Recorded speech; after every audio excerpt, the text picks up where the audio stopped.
Olá, essa é a CNN ao vivo na TV e nas plataformas de streaming, YouTube e Prime Video. Jair Bolsonaro já foi embora para a Flórida, nos Estados Unidos, como havia antecipado a imprensa. Não era fake news. Às vésperas de perder o foro privilegiado, o ainda presidente da República decolou em avião da Força Aérea Brasileira nesta sexta, 30 de dezembro, com destino a Miami, depois de fazer uma live em que evitou mencionar a própria viagem. No vídeo, Bolsonaro, por um lado, lançou desconfiança sobre a superioridade numérica do eleitorado de Lula.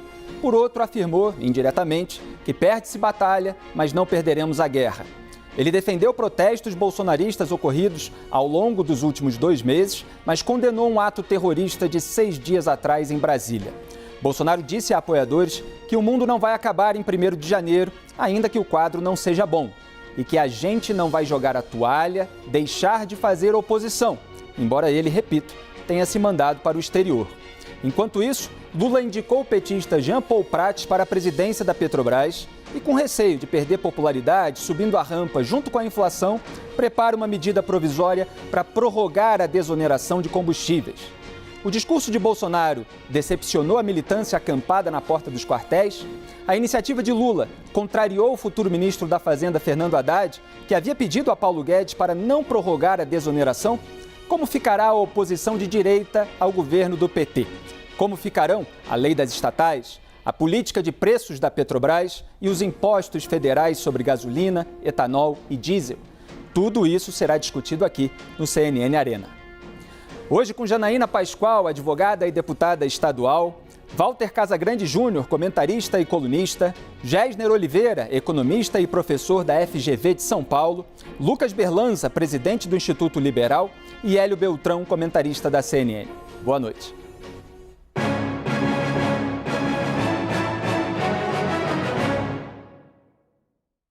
O presidente Jair Bolsonaro deve chegar daqui a pouco nos Estados Unidos. Bolsonaro deixou o país em um avião da FAB e, assim, vai evitar a passagem da faixa presidencial para Lula. Vamos a Brasília ao vivo com Leandro Magalhães. Leandro, Bolsonaro disse à CNN que volta em breve. Conta pra gente, por favor.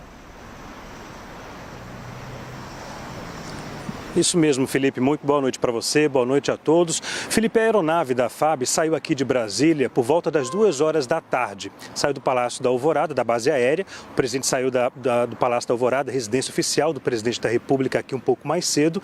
E eu conversei com ele rapidamente, quando ele já estava em voo. Falei com ele rapidamente, ele disse que confirmou a viagem aos Estados Unidos e afirmou que retornava em breve ao Brasil. Há uma expectativa também grande de que o presidente Jair Bolsonaro se encontre com o ex-presidente Donald Trump nos Estados Unidos. Bem, pela manhã, o presidente Jair Bolsonaro, ele fez uma live às 10 horas da manhã para falar aos apoiadores dele. E ele disse o seguinte, disse que nada justifica a tentativa de ato terrorista, passou várias mensagens, criticou a colocação de bomba em um caminhão na região do aeroporto de Brasília e defendeu uma oposição com inteligência. Também deu uma outra mensagem para os apoiadores, falou que, abre aspas, não vamos achar que o mundo vai acabar no dia 1º de janeiro, fecha aspas. No início da semana, houve uma expectativa de que o presidente Jair Bolsonaro viajaria para os Estados Unidos na quarta-feira, dia 28.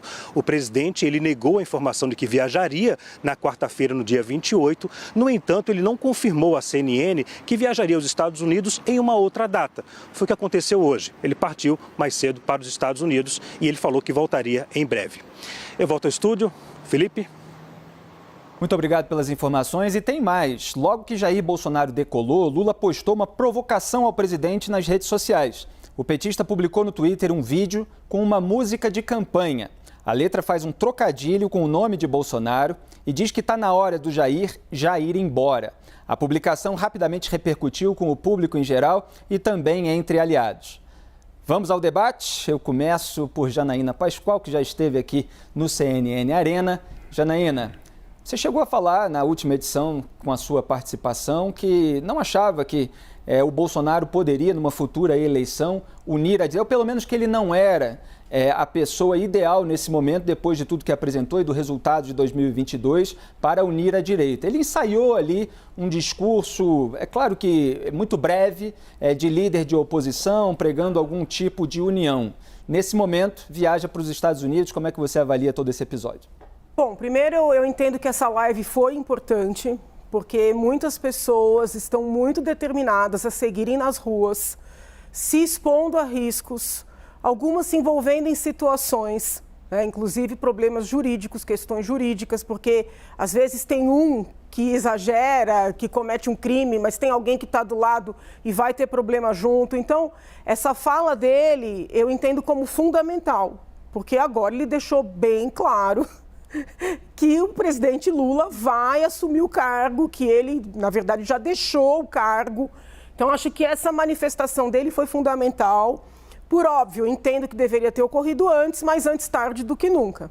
Então, nesse ponto, eu quero deixar aqui, vamos dizer, um elogio. Agora, infelizmente, o presidente Bolsonaro prejudicou muito o país.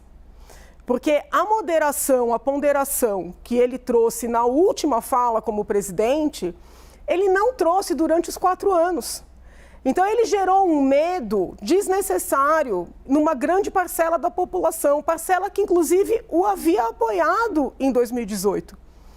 Hoje ele disse, olha, eu não posso fazer nada fora da Constituição, o mundo está conectado, algo que ocorra aqui, vai ter reflexos no mundo inteiro, então eu não posso. Poxa, por que então aqueles discursos todos em cima do palanque, aquelas ameaças veladas, aquelas graças? Então, assim, foi um prejuízo incomensurável ao país, na minha leitura, por isso é que eu entendo que ele não é esta pessoa em torno de quem a centro-direita poderá, vamos dizer assim, se unir, se é que isso ocorrerá daqui 4 anos, mas ele não é essa pessoa, eu tenho essa convicção. Walter Casagrande, bem-vindo aqui ao CNN Arena, você que fez uma cobertura extraordinária nesse momento trágico da perda do grande ídolo Pelé ontem aqui na emissora e hoje volta para os debates políticos. Como é que você avalia a situação de Jair Bolsonaro, essa decolagem, essa ida para os Estados Unidos, depois de 2 meses de atos bolsonaristas, alguns dos quais descambaram para a violência? Primeiro prazer estar aqui. Estou um pouco nervoso porque eu não tenho todo o conhecimento, eu sou apenas um cidadão brasileiro que me preocupo muito com a sociedade brasileira e com a política do Brasil. Cara, eu vejo o mandato do Bolsonaro desastroso, em todos os sentidos. A coisa mais grave, na minha opinião, fora a demora para comprar vacina, fora a campanha contra a vacina, mesmo comprando, fora todo aquele deboche que ele fez com as famílias que perderam as pessoas durante a Covid, ele destruiu os valores, os princípios da sociedade. Destruiu. E isso vai ser o papel mais difícil de se reconstruir desse novo governo que vai entrar.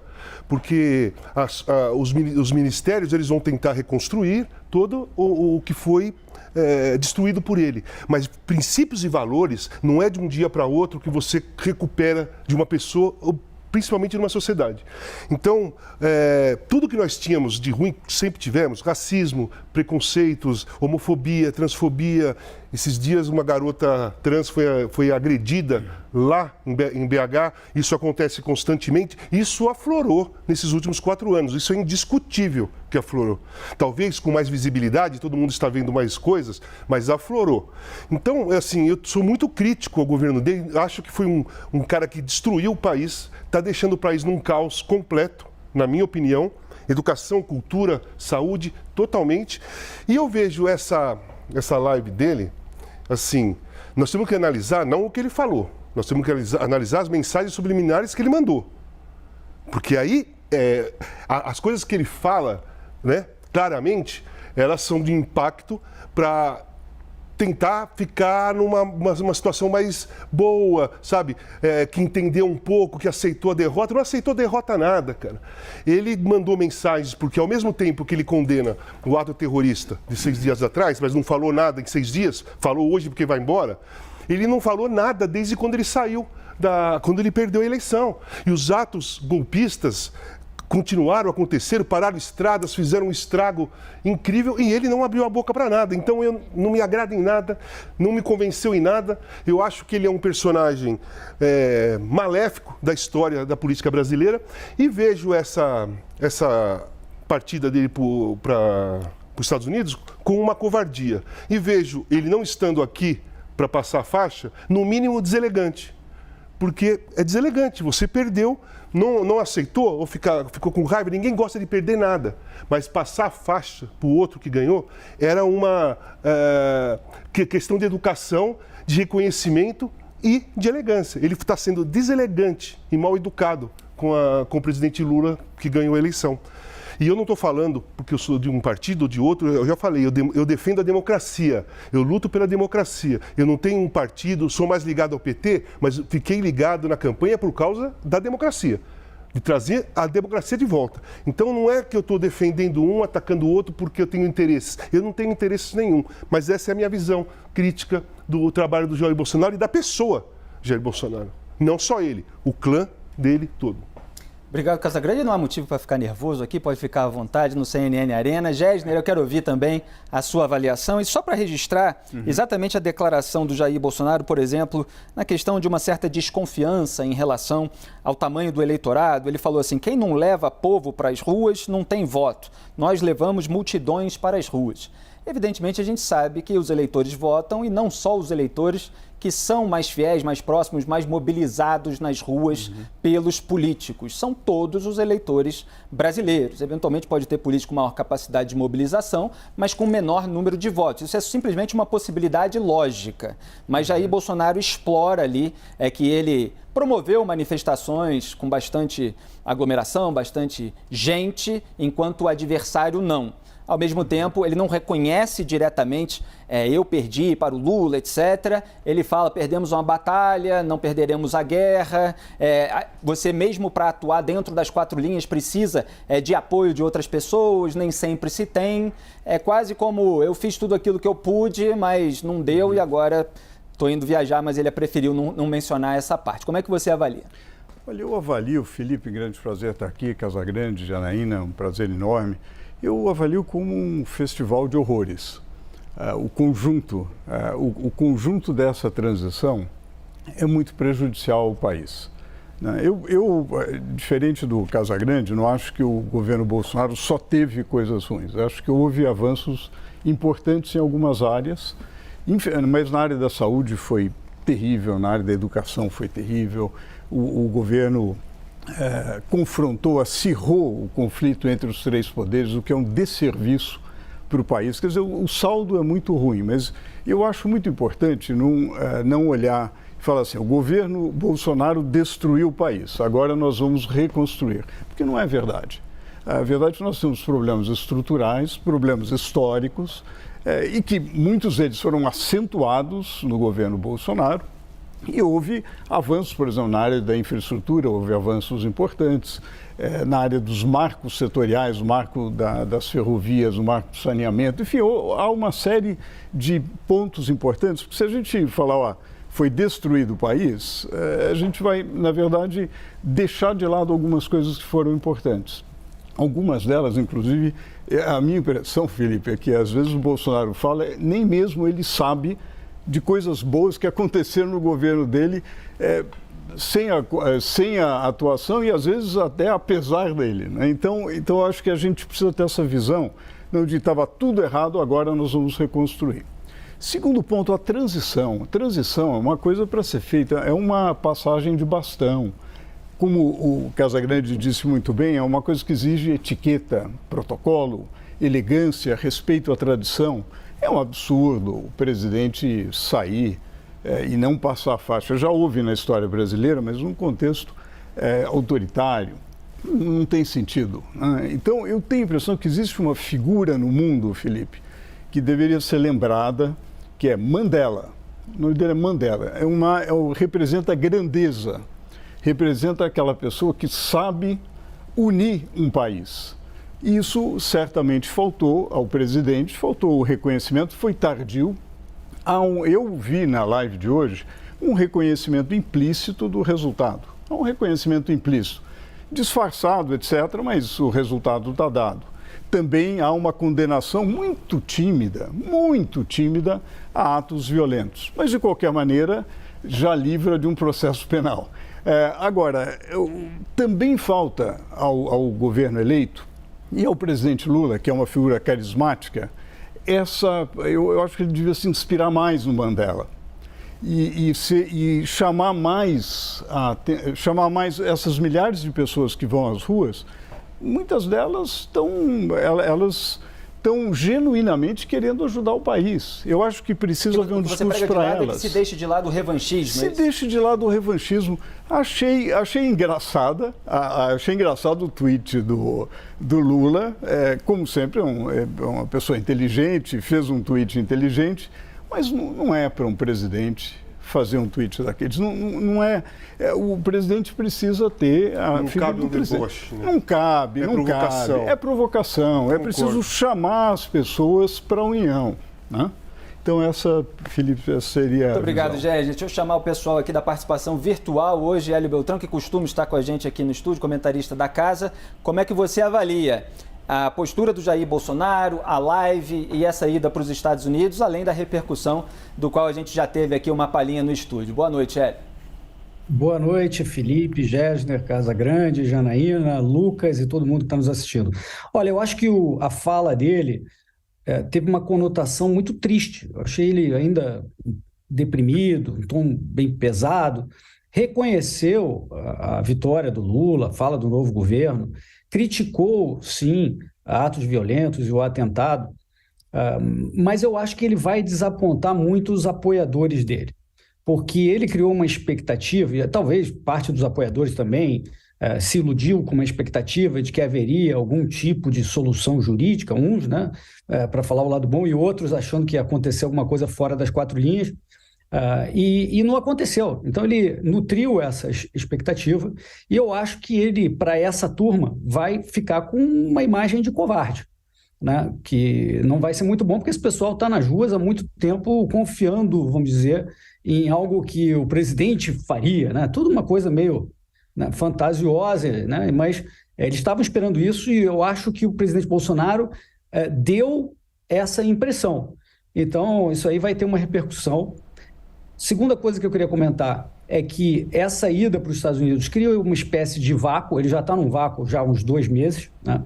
E quando você tem um vácuo na política, sempre se preenche. Então eu acho que tem a oportunidade de outras lideranças, não esquerda, não PT, não extrema esquerda, que vão ocupar esse espaço ao longo do tempo, né? Ele está ausente há muito tempo. Isso vai ser até o dia 31 de janeiro, ou 30, quando ele vai voltar, vai 3 meses, sei lá, que ele está fora da atividade. Agora, uma coisa que eu queria deixar como especulação é que, como tem esse clima de revanchismo, ele pode suspeitar que vai ter alguma coisa no dia seguinte, quando ele perder o foro de prerrogativa, etc. Será que vai vir alguma coisa? E aí, será que não é prudente, na cabeça dele, imaginando, ele está fora do Brasil para se proteger de um ataque revanchista, legalista, no dia seguinte, alguma coisa nesse sentido? Isso tem um fundo de racionalidade. Então, vamos ver o que acontece no mês de janeiro para a gente entender melhor qual a estratégia do Bolsonaro perante seu público. Lucas Berlanza, boa noite, a sua avaliação. Boa noite, Felipe. Olha, o Bolsonaro, ele de certa maneira, ele criou essas massas, essas aglomerações que ficam em frente aos quartéis pregando por soluções disruptivas, porque ao longo do governo ele teve essa retórica ambígua, muitas vezes flertando com essas saídas explosivas. Eu me recordo de uma ocasião em que houve uma manifestação, também foi em frente a quartel, também foi em frente a uma área militar, em que os manifestantes bradavam por fechar o STF à força, exaltavam o AI-5 da ditadura militar, e o presidente da República, se fazendo presente a essa manifestação, saudou-a e disse: vocês me representam. Então, ao mesmo tempo em que ao longo do governo ele não adotou nenhuma atitude que tenha chegado perto de transformar o seu governo num governo ditatorial, não diria que Bolsonaro fez o governo mais apaixonado pela, por exemplo, a liberdade de expressão. Houve processos do Ministério da Justiça tentando censurar o filme do Danilo Gentili, por exemplo. Houve processos tentando retirar outdoors que criticavam o presidente da República, mas não houve nenhum gesto que tenha realmente aproximado o governo Bolsonaro de ser um governo ditatorial, um governo autoritário. Agora, a retórica flertando com esse tipo de discurso disruptivo e também a retórica de muitos ativistas e influenciadores bolsonaristas, alguns falando, inclusive, em fechamento de jornais que faziam oposição, isso estimulou o surgimento de franjas como essas que estão à frente dos QGs. Eu acho que esse discurso do Bolsonaro, na substância, no conteúdo, é correto, do ponto de vista, sobretudo, da condenação a atos de violência, de terrorismo. Não importa se um ato de terrorismo é feito por um militante do MST, por um comunista da luta armada, por um militar da linha dura, como aqueles que planejaram o atentado ao Rio Centro, não importa. Ato terrorista é crime, deve ser punido com os rigores da lei. Então está certo o presidente Jair Bolsonaro em condenar esses atos, em fazer esse discurso sinalizando para a pacificação, mas eu acho que esse discurso vem muito atrasado. Ele deveria ter vindo semanas atrás para que essas pessoas, essas famílias, senhoras, senhores, pais, filhos que vêm pegando chuva, acampando em frente a esses quartéis, não estivessem há tanto tempo perdendo tempo, gadando por uma salvação militarista que jamais virá. Obrigado, Lucas. Esse assunto, claro, rende muito pano para manga e a gente vai voltar a ele ao longo do CNN Arena de hoje. Cada um pode ter contrapontos ao que o outro disse e aqui a gente está para fornecer várias visões de debate para que o espectador forme o seu juízo. O Arena faz uma breve parada. Na volta, a gente debate a live de Jair Bolsonaro. Ele chorou e disse que o Brasil não vai acabar em janeiro. O que isso significa? A gente debate em instantes. Não saia daí.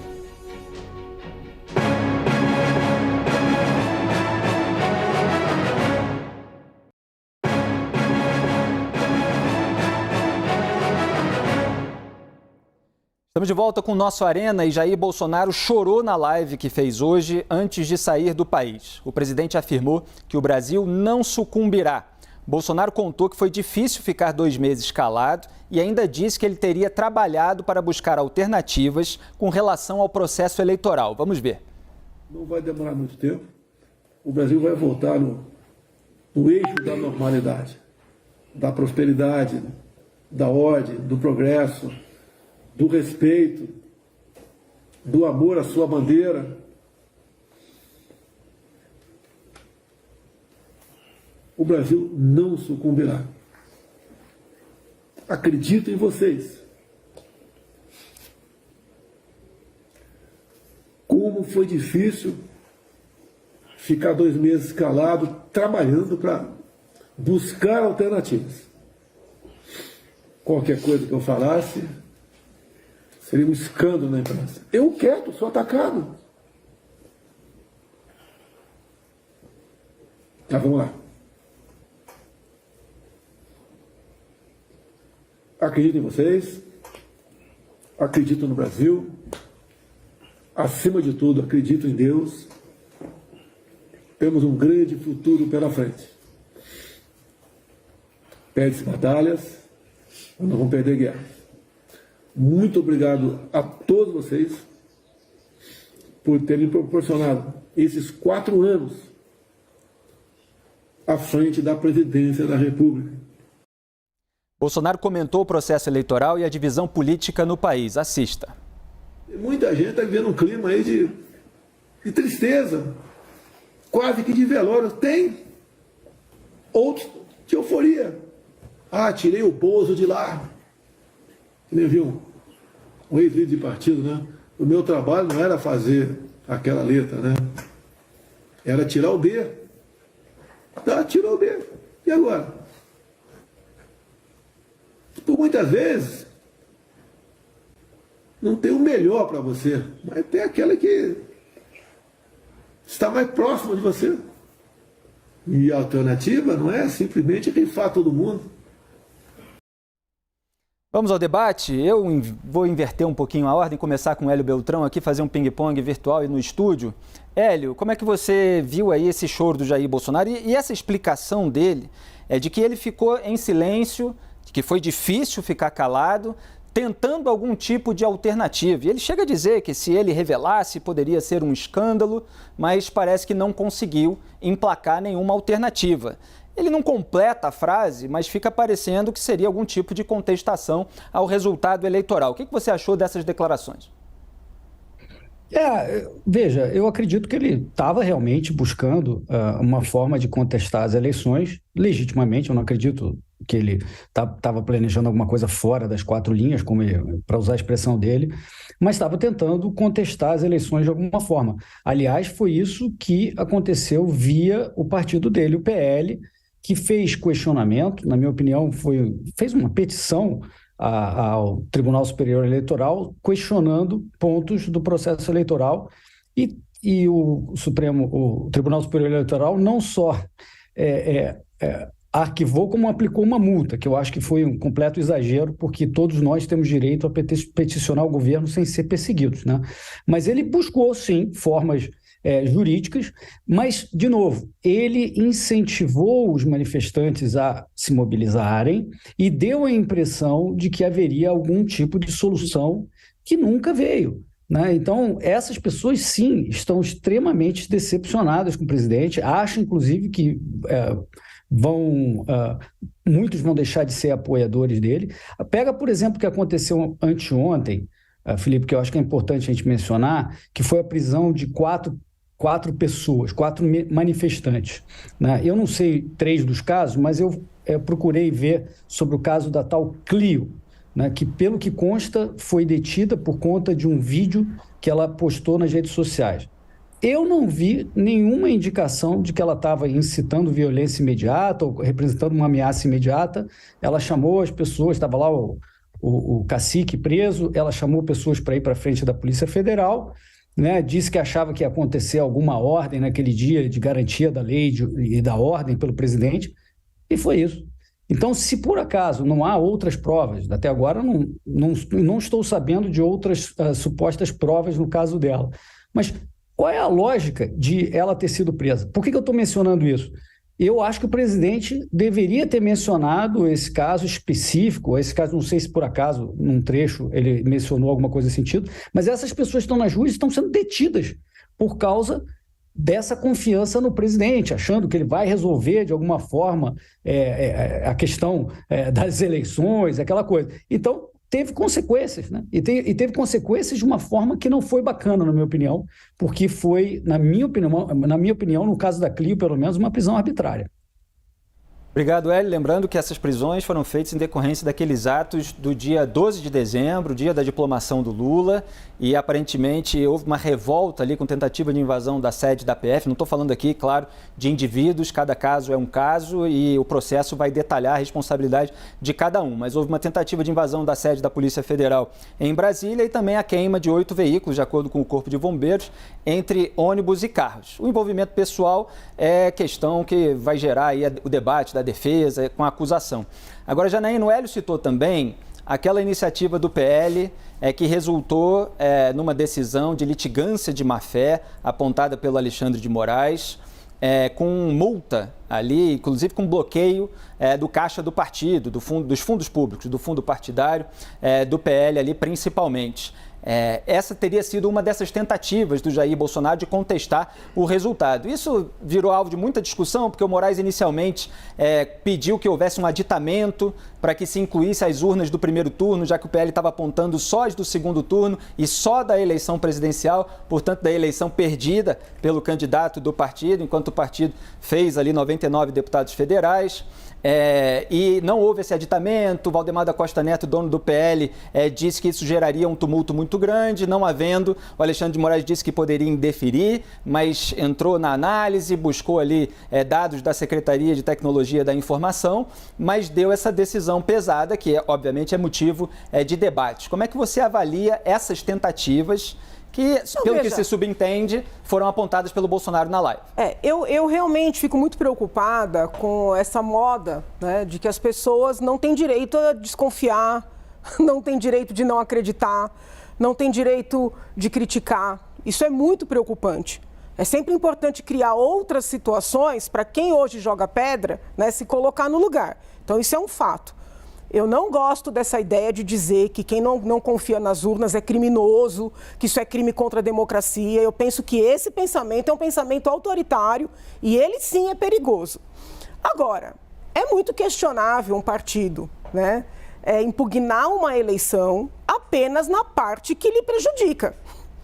Se o argumento ali era um argumento de hardware, era um argumento das urnas de determinada data, esse argumento haveria de impactar primeiro turno e segundo turno.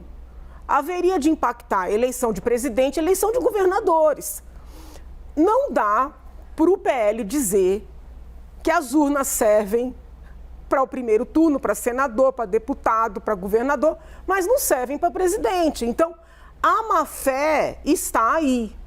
Tá? Daí a dizer que é caso de aplicar uma multa de 22 milhões é outra história. Entendeu? Então, o problema foi o seguinte... É a manipulação. Infelizmente, né, o petismo e o bolsonarismo, eles têm muitos pontos ali de contato.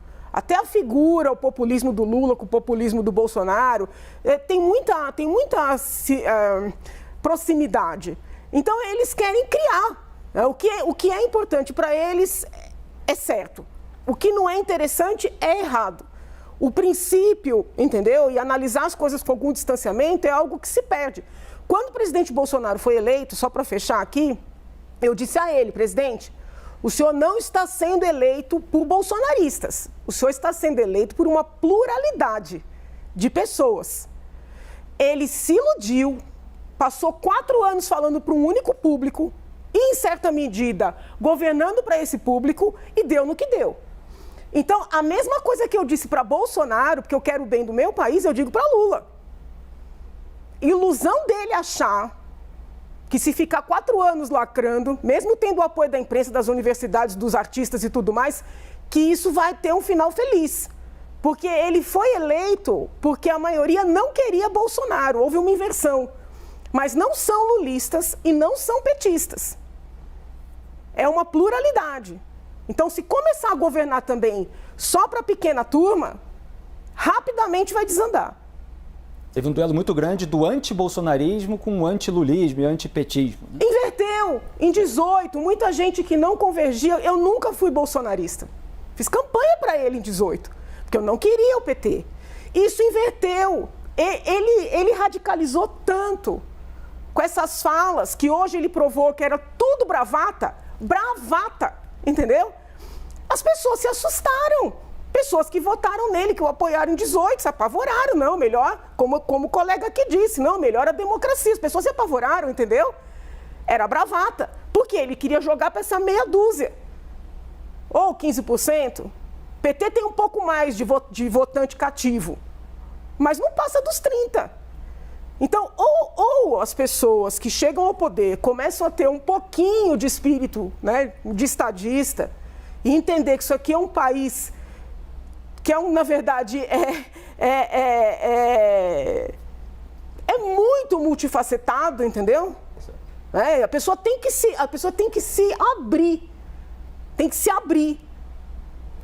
Governar e falar para um único nicho não vai dar certo. Eu acho que é muito importante. Lula teve uma primeira fase, errou muito, peço a Deus que tenha aprendido com os erros.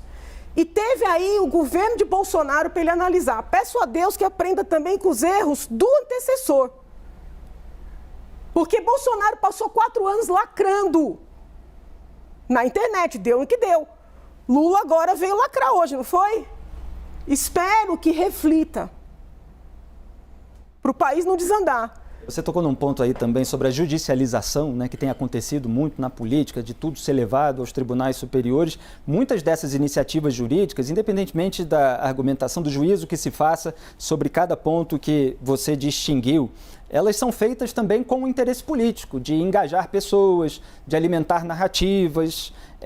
E me parece que isso aconteceu nessa iniciativa do PL, independentemente dessa hipótese de o resultado ser realmente contestado, de as urnas serem impugnadas. Os manifestantes estavam nas ruas, bolsonaristas estavam nas ruas e houve essa iniciativa que foi espalhada pelos grupos de WhatsApp como uma esperança. E agora o Bolsonaro está mostrando, olha, não deu, não conseguimos resolver nada.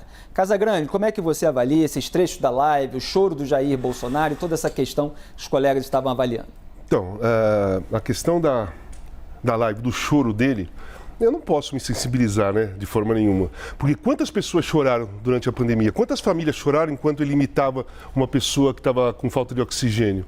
Quantas pessoas choravam quando ele falava, e daí eu não sou coveiro? Quantas pessoas choraram? Então, assim, esse choro dele foi por causa de uma derrota. Não foi por causa de uma emoção relacionada ao país. Foi por causa da derrota. Só isso mexeu com ele. Só isso, durante 4 anos, mexeu com o Jair Bolsonaro. A derrota. Ele sempre ganhou, não sabe perder, e ele foi derrotado nas urnas. tá? E isso sim mexeu com o emocional dele. Ele ficou 2 meses sem falar, porque eu tenho certeza que a vontade dele era chegar e incentivar tudo o que estava acontecendo. Porque ele fez isso durante 4 anos. Era impossível eu pensar que uma pessoa ia mudar o pensamento dele ou o modo de se comportar em 3 meses. Sendo que 3 anos e pouco ele se comportou e teve uma fala só para aquelas pessoas, como a Janaína falou. Falas muitas vezes incentivando o ódio, muitas vezes, incentivando manifestações um pouco mais agressivas, muitas vezes. Deu a entender diversas vezes que o movimento era esse mesmo. Em 3 meses, nos últimos 2, 3 meses, para mim é impossível uma mudança de comportamento, uma mudança emocional. Eu falo isso porque eu fiquei internado 1 ano dentro de uma clínica para recuperar da droga, psiquiátrica, psicológica e tudo mais. Demorou 1 ano para eu começar a mudar o meu conceito, a mudar a minha visão e pensar que eu poderia ser uma coisa diferente. 1 ano. E depois que eu saí, tem mais vários anos que eu continuo fazendo meu tratamento e cada dia eu vou modificando, eu vou tendo uma visão diferente, eu vou conseguindo modificar o meu comportamento, os meus pensamentos e os meus princípios, os meus valores ficam mais fortes. Mas em 3 meses... com um cara que está com bronca, com raiva, que perdeu, não acredito de forma nenhuma que o emocional dele foi mexido porque ele está preocupado com as pessoas que estavam na rua, tentando algumas manifestações normais, outras manifestações golpistas e outras terroristas, né? E ele, minimamente, não estava preocupado com ninguém, ele estava preocupado com a dor dele. Eu acho que ele chega a ser um cara ditador, eu acho que ele chega a ser um cara autoritário, porque o narcisismo e o egoísmo, ele faz parte de uma pessoa autoritária, né? O cara pensa só nele, o cara tem a visão dele, então o que mexe com ele é aquilo que afeta ele. Ele demonstrou nesses 4 anos que ele não tem uma preocupação emocional com a sociedade brasileira. Ele demonstrou isso. Então, assim, cara, não é questão de eu ser do PT ou ter apoiado o Lula, nada. Não é essa a questão. Porque se tivesse, por exemplo, um candidato também que lutasse pela democracia, por exemplo, eu gosto da Simone, gosto muito da Simone. De repente, eu posso apoiar a Simone se ela for candidata, se o trabalho dela no Ministério for legal. Eu não tenho esse problema com o candidato ou com o partido. Eu tenho sim com a democracia. O meu compromisso, como cidadão brasileiro, é defender a democracia, ou lutar por ela. Seja, claro, não pego em arma, sou contra a violência, mas luto como lutei nas diretas, como lutei na anistia. Do meu modo, do meu jeito, cada fase diferente. Hoje eu sou um cara com 59 anos, eu tenho uma visão diferente, aprendi muito, eu tenho um modo de reagir. Em 79 eu tinha 16, quer dizer, foi uma participação ali, também de uma empolgação de juventude. Depois eu fiz parte das diretas, já era um cara de 22 anos, já sabia o que eu estava fazendo, já sabia o que eu queria e vi como funcionou. Então eu não me sensibilizo com nada do Jair Bolsonaro, eu não sei, cara, eu não consigo ver nada nele, eu não tenho a mínima confiança no que ele fala, eu não tenho a mínima confiança no comportamento que ele demonstra. Eu acho sempre que tem alguma coisa por trás, eu acho que sempre tem um jogo. É essa a impressão que eu tenho dele, entendeu? Então eu não consigo confiar, não dá para confiar em quem joga. Eu não gosto de confiar em quem joga. Só lembrando que a Simone citada pelo Casagrande é a Simone Tebet, futura ministra do Planejamento no governo Lula. Lucas Berlanz, a sua avaliação. Bom, Felipe, parafraseando mais uma vez o professor Marco Antônio Villa, que esteve aqui no programa e disse isso, eu estava na ocasião, eu não vou fazer aqui nenhuma psicologia de botequim para avaliar o que passa pela cabeça do presidente, como é que ele está se sentindo, eu não sei, não tenho propriedade para dizer isso, eu vou apreciar atitudes e palavras. O que eu vejo é realmente uma insatisfação profunda com a derrota, e o fato, mais uma vez eu enfatizo, de que ele deveria ter sinalizado para essas pessoas que, como ele, estão insatisfeitas e muito mais, que estão nas ruas protestando, deveria ter sinalizado para essas pessoas que essas expectativas, esses clamores por algo disruptivo não iriam dar em nada, porque nunca houve factualidade nessa hipótese. Nós não estamos no Brasil pré-anos 60, nós não estamos no mundo da Guerra Fria. Não haveria nenhum respaldo internacional de maneira nenhuma. Nacional, no máximo, muito pouco e insuficiente para uma saída, para uma adoção de um caminho dessa natureza. Essa hipótese nunca foi realista, nunca foi factível. Eu acho que todo mundo tem o direito de questionar, como disse o Hélio, peticionar para colocar em dúvida o resultado de uma eleição faz parte do processo democrático, não é antidemocrático, mas a hipótese de uma solução de força nunca foi uma hipótese real no Brasil de 2022. Sobre as perspectivas, a questão da lacração, o que virá, eu acho que esse tweet, esse comentário, esse gracejo do Lula só vem coroar os movimentos que ele vem adotando nas últimas semanas, nos últimos dias, a própria montagem do ministério, que você tem ali 8 pastas distribuídas entre alguns desses partidos do centro, esses partidos mais fisiológicos, PSD, MDB e o próprio União Brasil ganhou algumas pastas, mas o grosso do seu governo, o grosso da composição ministerial está com a esquerda. É o próprio PT maciçamente, é o PSB, o PCdoB, o PDT, até o PSOL tem aquele Ministério dos Povos Originários, que é um dos vários ministérios e departamentos que o PT vai criar apenas para, como disse a Janaína, fazer lacração. Então não vejo nenhuma perspectiva de que o Lula vá fazer a diferença nesse esforço de fazer com que haja uma união nacional, uma pacificação dos ânimos. Eu não vejo nenhum sinal de que isso vai acontecer. Vai ser um governo de esquerda, um governo petista, com um discurso revanchista e belicista, como vem sendo a militância nos últimos dias, nas últimas semanas. Eu não acho que haja qualquer perspectiva de que isso se altere do governo Lula. Todos quereríamos que fosse assim, mas vendo as atitudes do Lula e conhecendo a sua trajetória em 20 anos de história do Brasil, o que ele representa, o que ele sempre representou, seria quase como torcer para a chuva cair do solo para o céu ou para o sol girar em torno da terra, esperar algo diferente.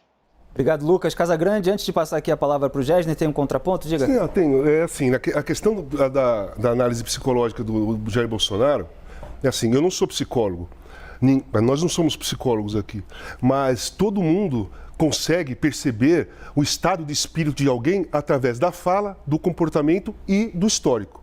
Isso é claro, porque a relação humana é essa. Se eu conheço ela, começo a conversar com ela, eu vou começar a saber qual é o psicológico dela. Isso não precisa ser psicólogo para saber, porque a vida da gente é assim. A gente se relaciona analisando o comportamento da outra pessoa, analisando a fala da outra pessoa e analisando o histórico da outra pessoa. Então não há necessidade de ser psicólogo para ter uma ideia. Não estou falando que a minha ideia ou a minha visão dele é a correta. Estou falando só que é a minha ideia. Simplesmente, é a minha ideia. Aquele tudo ou nada ali, eu vou contestar, porque já teve o tudo ou nada. Esses últimos meses, os atos terroristas, foi um tudo ou nada. Só que ninguém embarcou. Porque se embarca nessa história comandantes das Forças Armadas, seria o tudo ou nada realizado. Então aquele não vamos por tudo ou nada é porque não deu certo o tudo ou nada.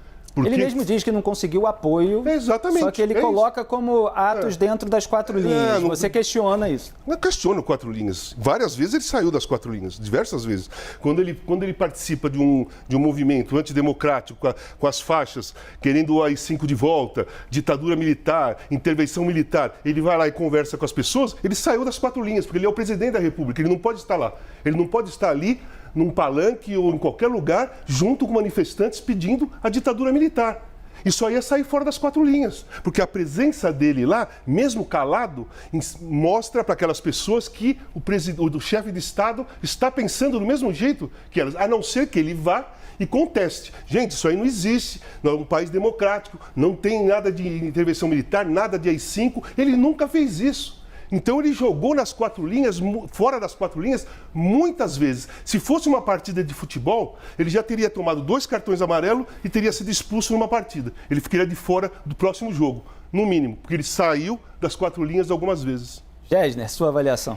Olha, eu acho o seguinte, o discurso do Bolsonaro foi deliberadamente ambíguo. Durante todo o mandato dele, foi deliberadamente ambíguo, sempre sugerindo que poderia haver uma radicalização, mas sempre com a precaução dos recuos táticos, né? Então eu suponho que ele concorde com o Lucas e não veja nenhuma perspectiva de haver um golpe militar. Quer dizer, acho que as circunstâncias internacionais e nacionais simplesmente excluem essa hipótese. Os próprios Estados Unidos deixaram muito claro desde antes da eleição Lógico. legitimariam o resultado, falaram até antes, justamente para não se comprometer com quem fosse o vencedor. Exato. E todos os seus representantes mostraram apreço pela democracia e rejeição à hipótese de qualquer intervenção armada. Rejeição total. Eu acho que também na sociedade brasileira houve várias manifestações nessa direção. Então, tenho a impressão que essa hipótese, alguém pode, talvez algum lunático, etc., possa pensar, não, dá para fazer, mas não havia nenhuma condição. Agora, há um discurso que é funcional ao bolsonarismo, que é um discurso de ambiguidade, a gente está sendo perseguido, o Supremo não é imparcial, e há uma confrontação sistemática com os outros poderes, quer dizer, como uma forma de angariar apoio, uma forma de fazer política que é muito ruim para a democracia. É ruim para a democracia, mas eu não caracterizaria o Bolsonaro como um ditador, mas caracterizaria o Bolsonaro como uma liderança autoritária com essa estratégia de confrontação que é muito ruim para a democracia. Também o PT tem essa estratégia de confrontação, essa é a típica estratégia do PT ao longo de sua história. Agora, essa estratégia tem um malefício que eu acho que ainda não foi levantado aqui, que tem o perigo para a democracia, porque esgarça o tecido social, cria uma série de problemas, mas, além disso, tira a atenção dos assuntos fundamentais. Quer dizer, nós vivemos num país onde só se discute quanto dinheiro coloca no Bolsa Família, mas não se discute como garantir que esse programa social seja realmente um programa para dar empregabilidade, para dar cobertura vacinal, para realmente fazer capital humano no país. Nós temos várias oportunidades de crescimento, para isso precisa investimento. Onde estão os programas? Quer dizer, quando fica a discussão bolsonaristas de um lado e petistas do outro, se fortalecendo mutuamente, porque o Bolsonaro foi o maior cabo eleitoral do Lula e o Lula o maior cabo eleitoral do Bolsonaro. Enquanto esse debate ocorre, o país não discute os seus reais problemas e as grandes oportunidades que esse país tem de crescer.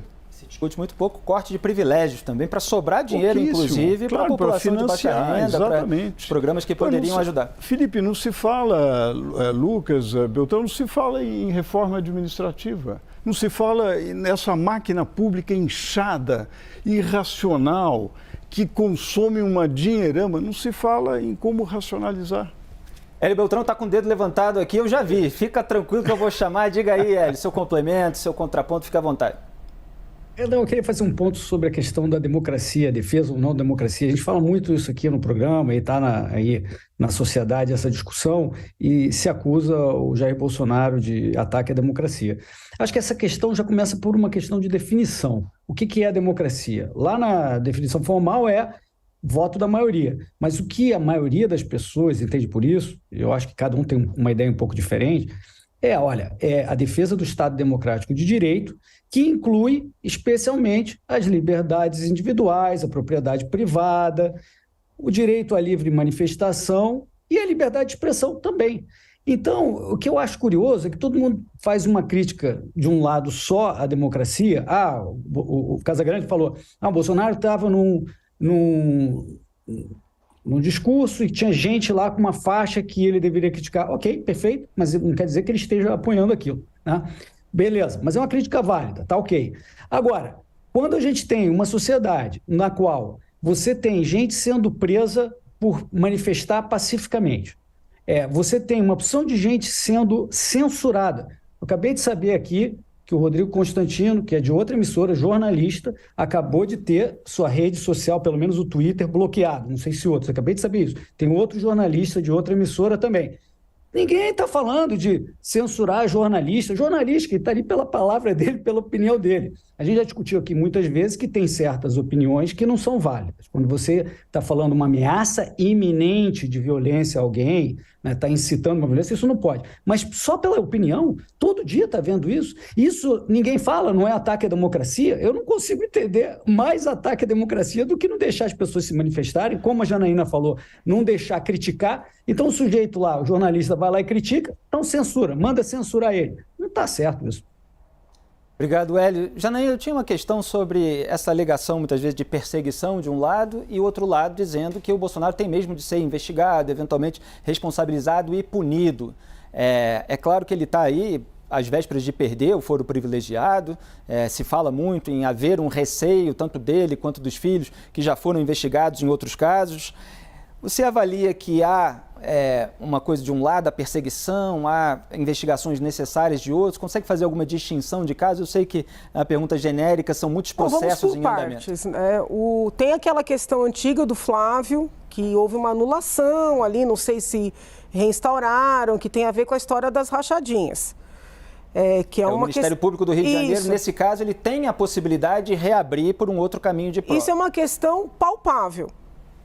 Com relação ao Bolsonaro, eu não vejo elementos para essa tal prisão que dizem que podem decretar. Do ponto de vista jurídico, legal, eu não vejo elementos. E olha que eu sou muito crítica, às falas dele, ao comportamento dele, e entendo que esse comportamento errático nos trouxe até aqui. Se ele tivesse se esforçado um pouquinho, se ele não tivesse ouvido os doidos dos quais ele se ladeou, nós não estaríamos nesse lugar. Porque, assim, qual é o sentido de uma pessoa assumir o poder, em janeiro, em abril, fazer uma manifestação para defender o presidente? Que isso aconteceu em 2019, que foi onde teve a minha cisão. Que eu falei, olha, quem ganha, governa, não faz protesto. Então, assim, as divergências existem, as críticas existem, a indignação, com uma série de coisas, mas não tem crime nesses excessos dele. Então, dizer o seguinte, olha, ele tem que fugir para não ser preso. Se esse homem sai do poder e na segunda, terça-feira decretam a prisão dele, nós estamos sim no estado de exceção. Salvo se houver uma situação de um desvio não noticiado, algo que venha a público que ainda não veio, entendeu? Então, assim, tem aquele caso do Flávio, que está em trâmite, que teve anulação, que não sabem se vão, que é uma questão palpável. Saiu daí, não, porque tem o Carlos, que posta isso, que posta aquilo, o Eduardo, que defende isso. Eu, de verdade, do ponto de vista jurídico, não vejo crimes. Então, assim, pode ter a guerra ali, diversões, a briga, entendeu? Mas, assim, dizer, não, ele vai ser preso. Às vezes a gente vê nas redes, aquele tic-tac, olha aí, vai ser preso. E essa coisa do foro privilegiado, a prerrogativa de foro, isso é uma ilusão. Porque, na origem, a ideia da autoridade ter prerrogativa de foro não era para proteger a autoridade. É para trazer maior responsabilidade, porque não tem para quem recorrer. Entende? Então, criou-se essa ideia de que, olha, vai perder o foro privilegiado, então vai ser prejudicado. É o contrário. Se você tem o foro no Supremo, para quem que você recorre?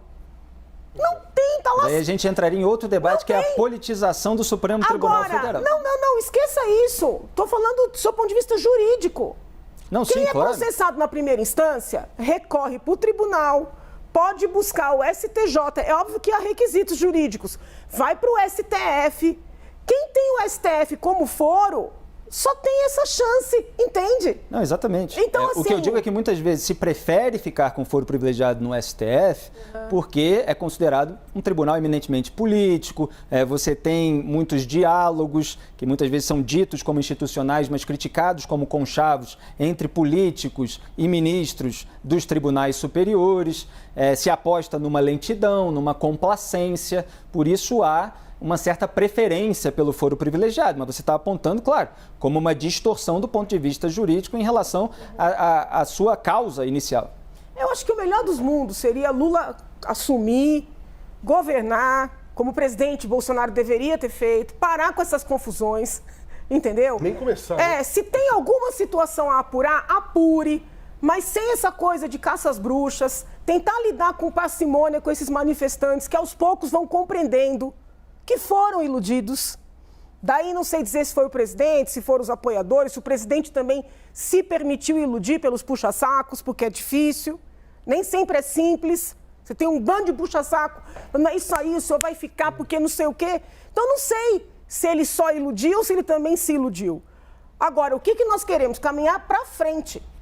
Se entrar nessa dinâmica de caça às bruxas, eu acho que todos nós, como brasileiros, como nação, sairemos prejudicados. Posso fazer uma colocação? Claro, Casagrande. A gente vai chamar o comercial, mas por favor. Então, não, eu queria falar, eu concordo com o que o Hélio falou, totalmente. Mas eu quero colocar o seguinte, o que é crítica e o que é ataque?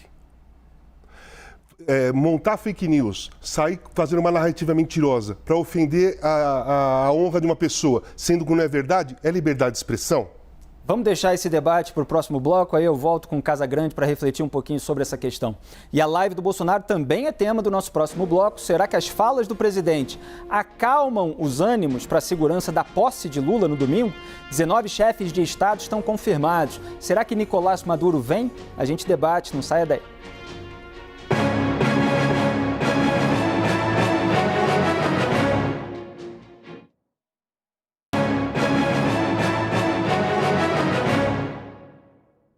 Estamos de volta com o nosso Arena e o Casagrande começou a falar um pouco sobre liberdade de expressão, então vamos ouvi-lo fazer algumas distinções aqui que ele queria. Diga, Casagrande. Não, primeiro assim, como eu falei, concordo tudo com o Hélio, principalmente no seguinte, o que é democracia? Se a democracia fosse fácil de ser entendida, seria tranquilamente quase todos os países, porque você se sente livre, todo mundo quer se sentir livre, todo mundo quer ter a liberdade de colocar a sua opinião.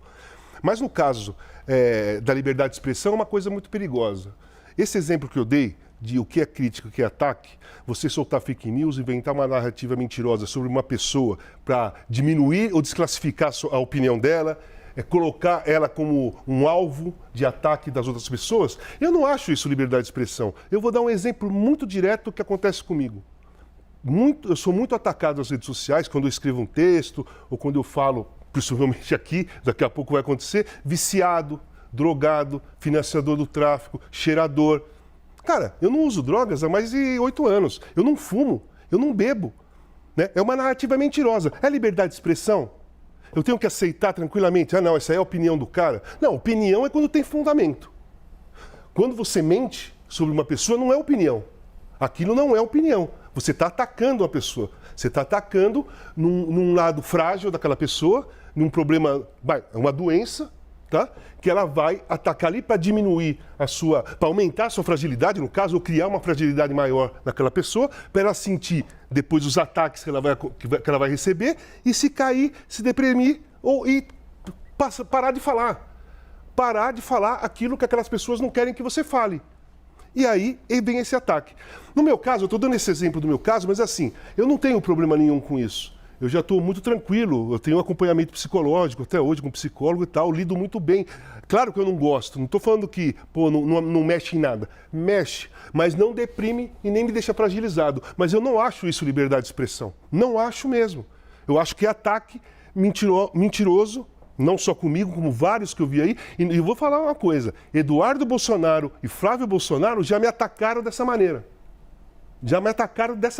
Usando o meu problema do passado com drogas, sendo que eu lutei pra cacete para me recuperar. Fiquei mais de 1 ano internado e muito tempo fazendo tratamento para ficar ouvindo os caras me chamar de cheirador, viciado e drogado, sendo que eu não sou. Isso não é liberdade de expressão. Então, tem uma linha ali muito próxima entre críticas e ataques. Críticas e ataques. E eu acho que no governo Bolsonaro, as pessoas que são perversas e maldosas nesse sentido, se aproveitaram dessa pequena distância entre a crítica e o ataque para tentar colocar ataques como liberdade de expressão. É liberdade de expressão, estou dando minha opinião. Não. Se eu te chamo de bandido, eu não estou dando opinião. Você não é. Eu estou te atacando, estou tentando diminuir a sua Aí é um moral. caso bem flagrante de crime contra a honra. É claro que os crimes contra a honra, calúnia, injúria, difamação, Janaína Pascoal sabe muito bem disso, cada caso é sempre muito discutível, o enquadramento, você tem decisão judicial, a pessoa que se sente ofendida, ela entra com processo, há tudo isso, né? Claro. E é claro que na corrida eleitoral... No meu caso, eu não entro com processo. O que eu vou fazer? Tem 100 caras ali falando a mesma coisa, mandando aquela mensagem, repetindo aquilo ali, eu vou processar? Não, eu passei um tempo muito pesado, que foi durante a pandemia, pesado, me atacando, assim, não parava, parecia uma metralhadora, eu deprimi, tá? Eu saí das redes sociais, tive que passar as redes sociais para os meus filhos cuidarem, para eu não ver comentários, para eu tentar me reerguer e ver o que eu fazia. Sabe como acabou isso? E não faz muito tempo. Eu fui na minha terapia com a psicóloga e reclamei disso. Isso que eu estou falando para vocês, eu falei para a minha psicóloga. Ela falou assim para mim, pô, parabéns, Walter. Porque se eles estão falando isso, é porque eles não têm outra coisa para falar. Como você não usa mais drogas, então não vale. Quer dizer, é um ataque que não faz sentido. Porque se eles só falam isso, é porque o seu comportamento, fora isso, não está dando margem para nenhum tipo de ataque. Então, isso aí fez sentido para mim. Eu falei, caramba, é verdade, eu tenho que encarar de uma outra maneira. Mas isso existe. Não é só comigo, estou dando o meu exemplo. Eu já vi diversas pessoas, mas muitas pessoas, principalmente aquelas que se manifestam mais claramente contra o governo Bolsonaro. Eu não sei, eu acho que acontece do outro lado também, porque eu não estou defendendo, falando que o PT ou a esquerda não faz isso. Eu apanho dos dois, pronto, tô pior que você. Então, exatamente, tem dos dois, certo? Então não está certo nenhum lado e não está certo nem o outro lado. E eu não acho isso liberdade de expressão. Mas como você vai resolver esse problema? Eu acho que tem um fator anterior até ao jurídico. Já vou chamar o Hélio, diga já. A questão, assim, se é crime, se não é crime. Que sociedade a gente quer? É uma sociedade em que as pessoas, para poderem participar, têm que aceitar serem atacadas, ou as pessoas precisam atacar? Então, acho que tem uma discussão ética, né, prévia ao jurídico. A questão é ética, entendeu? A questão é de comportamento. E eu que apanho dos dois lados, né, e com a graça de Deus... Mas essa discussão ética, ela não tem conseguido frear, Mas né? eu acho que a gente tem que enfrentar. Não, claro, tem que enfrentar, não resta a menor dúvida. Essa tua dor aqui a público, eu acho importante isso. Claro. E quanto mais pessoas, independentemente do seu viés, né, ideológico, filosófico, se manifestarem nesse sentido, eu acho que mais reflexão a gente pode levantar. Porque não é essa sociedade doente que a gente quer. Exatamente. Né? Então, assim, eu como apanho dos dois lados, falo com tranquilidade. Olha, Janaína, eu me identifico, porque eu apanho dos dois lados também. Quando eu apanho só de um lado, eu devo ter falado alguma coisa errada. Sabe o que acontece? Agora, feliz ano novo. Feliz ano novo. Mas o ano novo é que quer as pessoas melhor. Espera um melhor ano para você. Mas o próximo ano é que quer pessoas melhores. Que nós não estamos sendo pessoas melhores. A nossa sociedade não é melhor. Agora, não vamos só ser ingênuos. falar que ele está com... Só uma coisa, não vamos ser ingênuos. Eu acho o seguinte, toda sociedade democrática é uma sociedade de confronto, de confrontação. Quer dizer, eu acho que a gente tem que ter a pele grossa mesmo e usar os mecanismos que existem no sistema jurídico para difamação, calúnia, injúria. Agora, esses mecanismos estão um pouco ultrapassados, eles precisam ser complementados numa sociedade em redes sociais. Aí precisa muito mais cuidado para realmente você coibir um discurso de ódio, coibir as fake news, quer dizer, e a transparência, a informação, a formação das pessoas, dos estudantes, inclusive, para não caírem na lorota da fake news é muito importante. Quer dizer, eu acho que nós precisamos de novos mecanismos, mas a gente sempre vai brigar no bom sentido. Quer dizer, você tocou num ponto que eu sempre abordo aqui, que é o ruído natural até provocado por essa adaptação do arcabouço legal do país a essas novas ferramentas tecnológicas e a exploração política que se faz delas. Porque muitos desses ataques citados pelo Casagrande, e aqui sem qualquer juízo sobre a consequência penal, criminal, etc., eles são feitos em massa, muitas vezes. Então, assim, o crime contra a honra, por exemplo, é algo que antigamente poderia sair numa edição do jornal, que no fim do dia é jogado fora, ou uma ou duas pessoas são testemunhas. Hoje você tem verdadeiros bandos cometendo crimes contra a honra de uma maneira organizada pelo WhatsApp. Vamos ali na página da rede social de fulano para atacá-lo, eventualmente para difamá-lo, para caluniá-lo, para silenciá-lo. Classificar a opinião. Então, assim, tem toda uma discussão. E aí, é preciso... Não, prejuízo eleitoral. Por exemplo. Tem o prejuízo eleitoral, aí você tem uma discussão sobre a natureza das medidas judiciais em período eleitoral, que aí elas podem ser mais céleres, aí isso causa mais ruído ainda, como a gente viu nessa eleição. Então, se está prejudicando o adversário, tem que tirar rápido do ar, porque senão vai ser disseminado numa velocidade incrível, como é hoje pelas redes sociais. E aí, obviamente, você tem a argumentação, ele muitas vezes traz que quer mais informação. Então, se deve colocar o direito de resposta. Outros dizem, não, mas quando realmente fere a lei, etc., tem que tirar mesmo a postagem, tem que tirar a conta. É a postagem ou é conta? Então, assim, tem muito debate em razão dessa adaptação ruidosa. Mas o Hélio está com o dedo levantado há muito tempo. Diga, Hélio. Sobre esse tema também, primeiro eu queria cumprimentar o Casagrande por ter superado as drogas, realmente algo dificílimo de ser feito e isso é uma vitória muito grande. Parabéns, Casagrande, por essa superação. E também pela atitude, eu acho que ele mesmo se deu conta de que talvez você tenha que relevar certas críticas, mentiras, ofensas, eu acho que isso faz parte também. Quando passa do limite, né, o Gessner e o Felipe já mencionaram, o nosso Código Penal já tem a calúnia e a injúria e a difamação. O que a gente está vendo no Brasil hoje é completamente diferente. E eu não estou falando sobre eleição, período eleitoral não, tá? Vamos separar isso porque é um caso especial. Estou falando hoje. Hoje o Rodrigo Constantino teve suas redes bloqueadas pelo Alexandre de Moraes. Outro jornalista da mesma emissora também teve. Ou seja, você cala as pessoas. E se a tecnologia é tão importante, tão ubíqua na sociedade, é justamente você calar essa pessoa, você está calando a praça pública, você está censurando, você está tirando o direito dessa pessoa colocar uma posição e uma crítica. É o que a Janaína vinha falando, essa atitude nova da sociedade de censurar, de coibir a crítica. Isso que é absolutamente inaceitável. A gente está vendo isso todos os dias e a esquerda, que sempre foi favorável lá atrás à liberdade de expressão, ninguém está aí para os jornalistas todos censurados. Eu não consigo compreender. Então são os liberais que têm que fazer a defesa? Né? Assim, a gente vai deixar isso acontecer só porque é contra um inimigo, só com um cara que está fazendo uma crítica vigorosa, que na minha opinião tem que ser plenamente aceita na sociedade. As pessoas têm que realmente colocar os dedos nas feridas, ainda que sob o risco de ofensa, para que a sociedade cresça com essa informação e com esse debate. Se isso é proibido, nós não temos mais uma democracia. A gente quer uma democracia constitucional, uma república que respeite a Constituição. E hoje, isso que eu chamo de democracia, que eu acho que está na cabeça de muita gente, não está sendo respeitado. Lucas, um complemento rápido, por favor, que a gente precisa ir em frente, mas só para você falar também nessa rodada.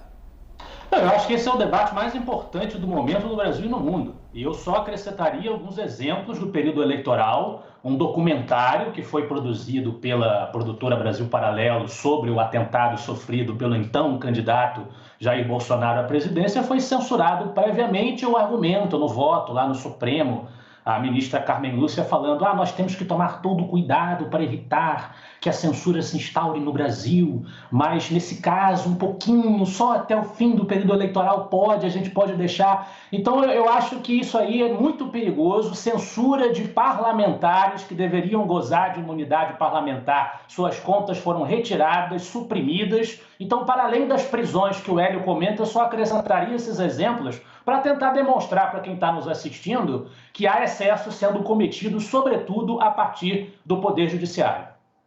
Obrigado, Lucas. E agora a gente fala dos preparativos aqui na Câmara 3 para a posse do presidente eleito Lula. A Polícia Rodoviária Federal disse hoje que vai realizar uma operação especial para evitar qualquer tentativa de bloqueio de rodovias. Hoje as forças de segurança voltaram a apurar uma ameaça de bomba, dessa vez um objeto colocado em uma lixeira próximo ao Supremo Tribunal Federal e o Tribunal de Contas da União, também o TCU. Após a investigação, foi descartada a presença de material explosivo. O repórter Nolan Robertos atualiza a situação. Boa tarde, Nolan. Diga pra gente.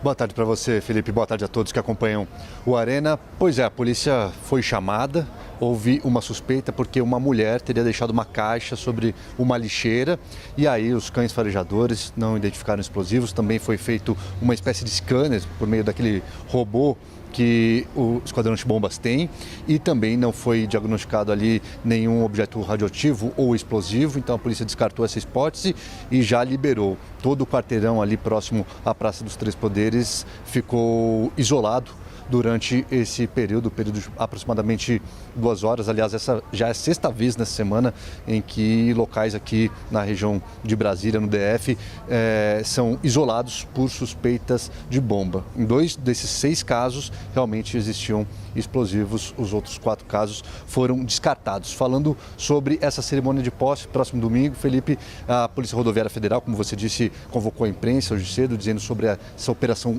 especial que já existe durante a semana. A polícia já vem vistoriando ônibus e veículos durante as rodovias ao redor aqui do Distrito Federal. Segundo a Polícia Rodoviária Federal, cerca de 47 mil pessoas das 300 mil esperadas para a posse devem chegar aqui a Brasília por meio das rodovias. E hoje também houve um ensaio da cerimônia de posse ali no Palácio do Planalto, deu tudo certo. Então é essa a informação por enquanto, viu, Felipe? Eu volto ao estúdio com você. Muito obrigado, Nola, pelas informações. E 19 chefes de Estado estão confirmados na posse de Lula no domingo. Presidentes da Alemanha, Angola, Argentina, Peru, Portugal, entre outros, confirmaram presença. Outra presença esperada é a de Nicolás Maduro, presidente da Venezuela.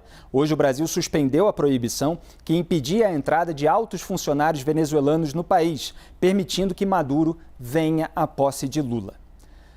Vamos ao debate? Eu começo por você, Janaína. Como é que você avalia uma eventual vinda de Nicolás Maduro, essa velha aliança que o Lula tem com esses representantes venezuelanos tão criticados pela direita brasileira? Na verdade, não é uma crítica pela direita, né? É uma constatação de uma situação de autoritarismo, né, instalada. Tem jovens presos ainda hoje numa prisão conhecida como Tumba, que é uma prisão subterrânea, sem processo. Então, não é uma questão de crítica da direita, entendo claro, que... Eu me referi à corrida eleitoral, porque houve um embate em torno desse Quem preza a democracia tem que reconhecer que o que acontece ali, o que acontece na Nicarágua, não é algo desejável. Em Cuba. Em Cuba, obviamente. Então, assim, entendo respeitosamente que o presidente Lula já começa errando, porque teria a oportunidade de rever um ponto que foi alvo, assim, de severas críticas, inclusive da minha parte. Não é? Não se lutou, não se diz que a luta toda foi pela democracia, então como é que a gente agora vai receber, né, com toda a pompa de chefe de Estado, alguém que mantém pessoas presas sem processo? Então eu fico chateada, não vou negar, fico chateada. Acho que o presidente Bolsonaro, né, mais um ponto aqui dele ter ido embora, né, ainda, teoricamente, seria governo dele um dia. Né? Na verdade, quem deu aval para o Maduro entrar foi ele. Não é? Essas coisas precisam ser ditas. Exato. Né? Essas coisas precisam ser ditas. Quem deu aval para o Maduro entrar foi o Bolsonaro. Sabe? Que ainda é o presidente hoje. Que ainda é o presidente da República. Mesmo tendo ido para os Estados Unidos. Então essa notícia saiu de manhã quando ele ainda estava aqui.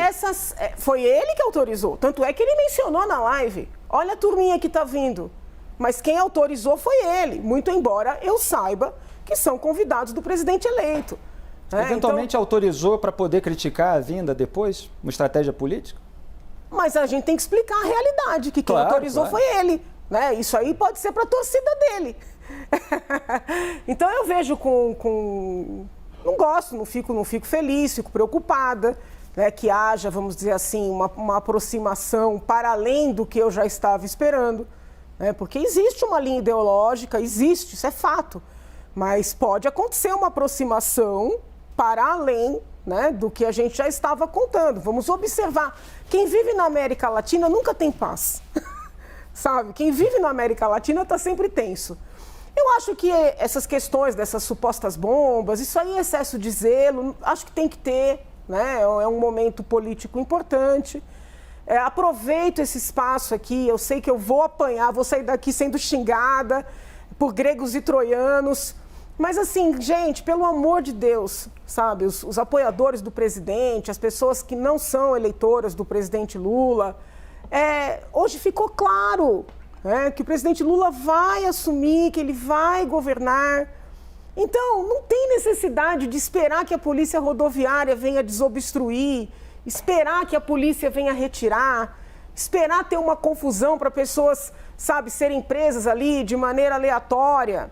Vamos começar a voltar para casa, sabe? Não precisa dar aquele tom, que tem que ficar quieto. Não, olha, quem foi eleito para governar, pode ser criticado, né? Pode receber ali considerações, mas eu acho que tem que entender o momento do outro, sabe? Infelizmente ou felizmente, é o momento do outro. Vamos regressar, né? Vamos evitar confusão, não significa abrir mão de criticar, abrir mão de participar, de dizer... Mas assim, eu acho que já deu, entendeu? Já deu.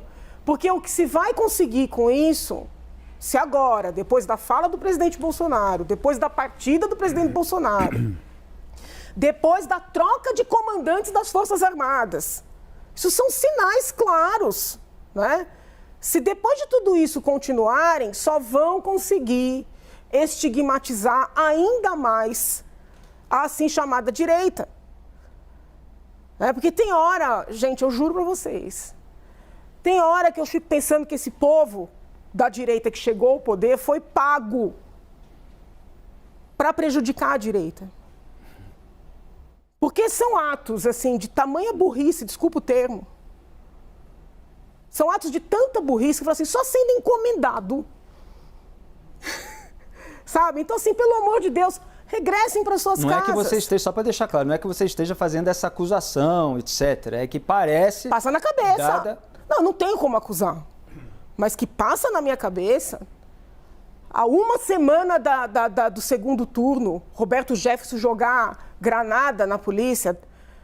Na véspera, Carla Zambelli pegar uma arma e sair correndo pela rua. Desculpa, passa na minha cabeça. Esses certamente não são infiltrados. Entendeu? Então, assim,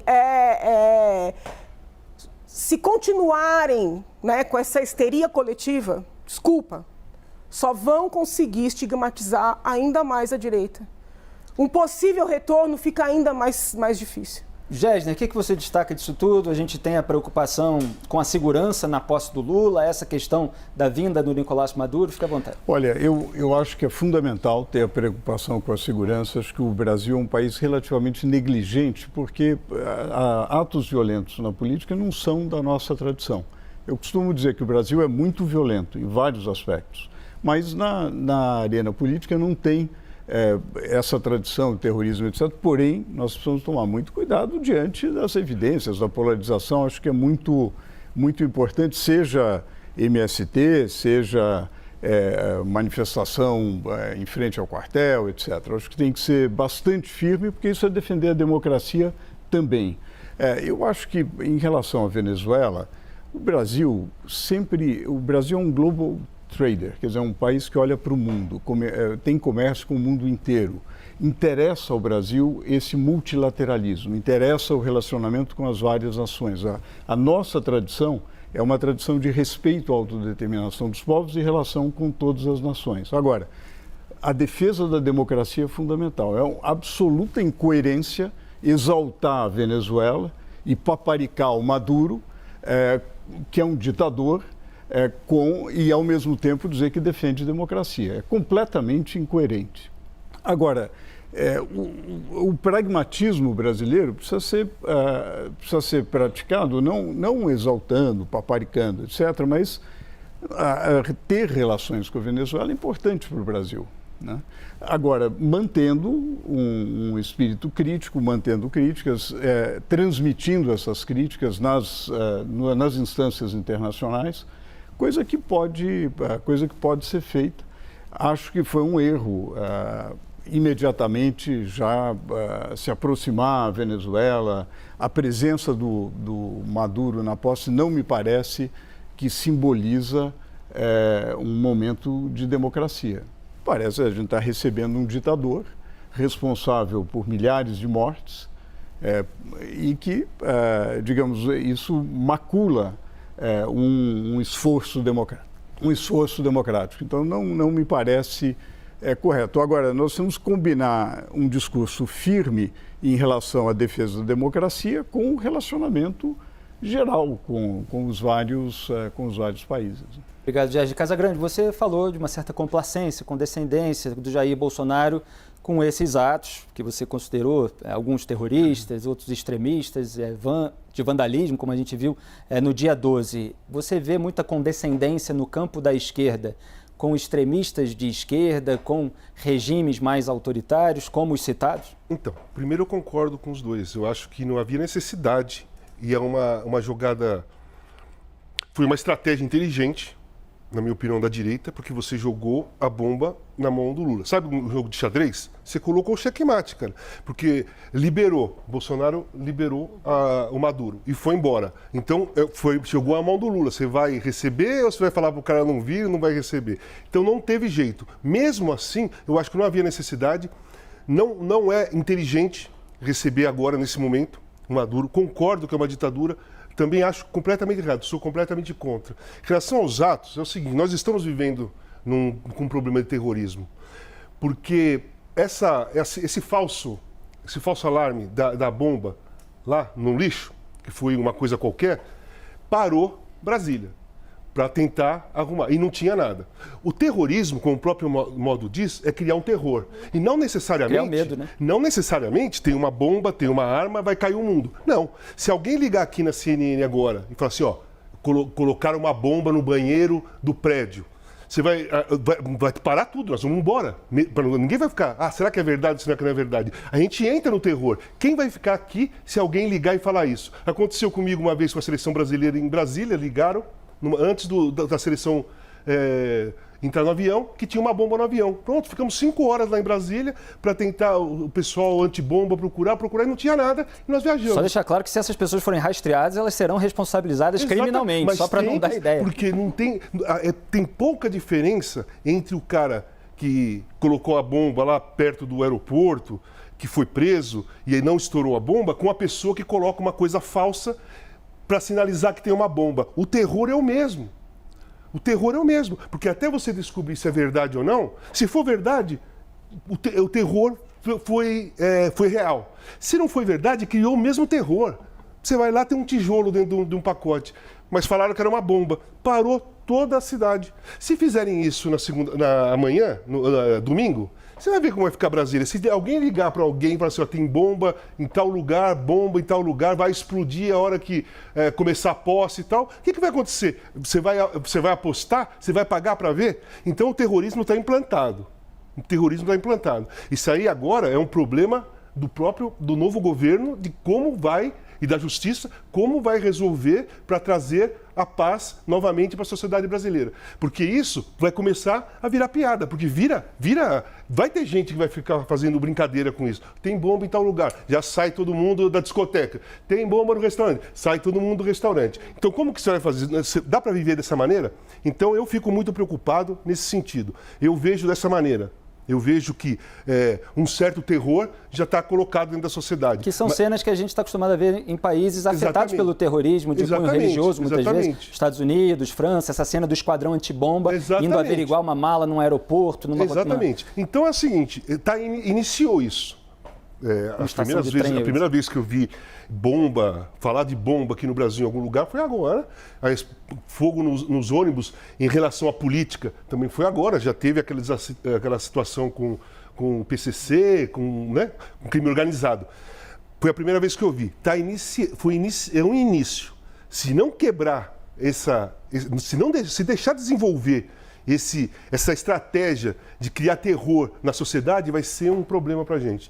Então, eu acho que o novo governo tem que pensar seriamente nisso. Não pode achar que ganhou, acabou, não vai acontecer mais nada. Não é verdade. Pode acontecer tanto de um lado como do outro. Pode ser esquerda como pode ser direita. Porque o extremismo é o exagero. Né? Então, eu estou olhando dessa maneira, porque essa estratégia de criar terror, daqui a pouco passa para o outro lado, passa para outro, e aí todas as alas, todas as linhas vão usar esse terror para se favorecer. É um risco para o Brasil se não cortar isso rapidamente. Obrigado, Casagrande. Lucas, o que você destaca disso tudo?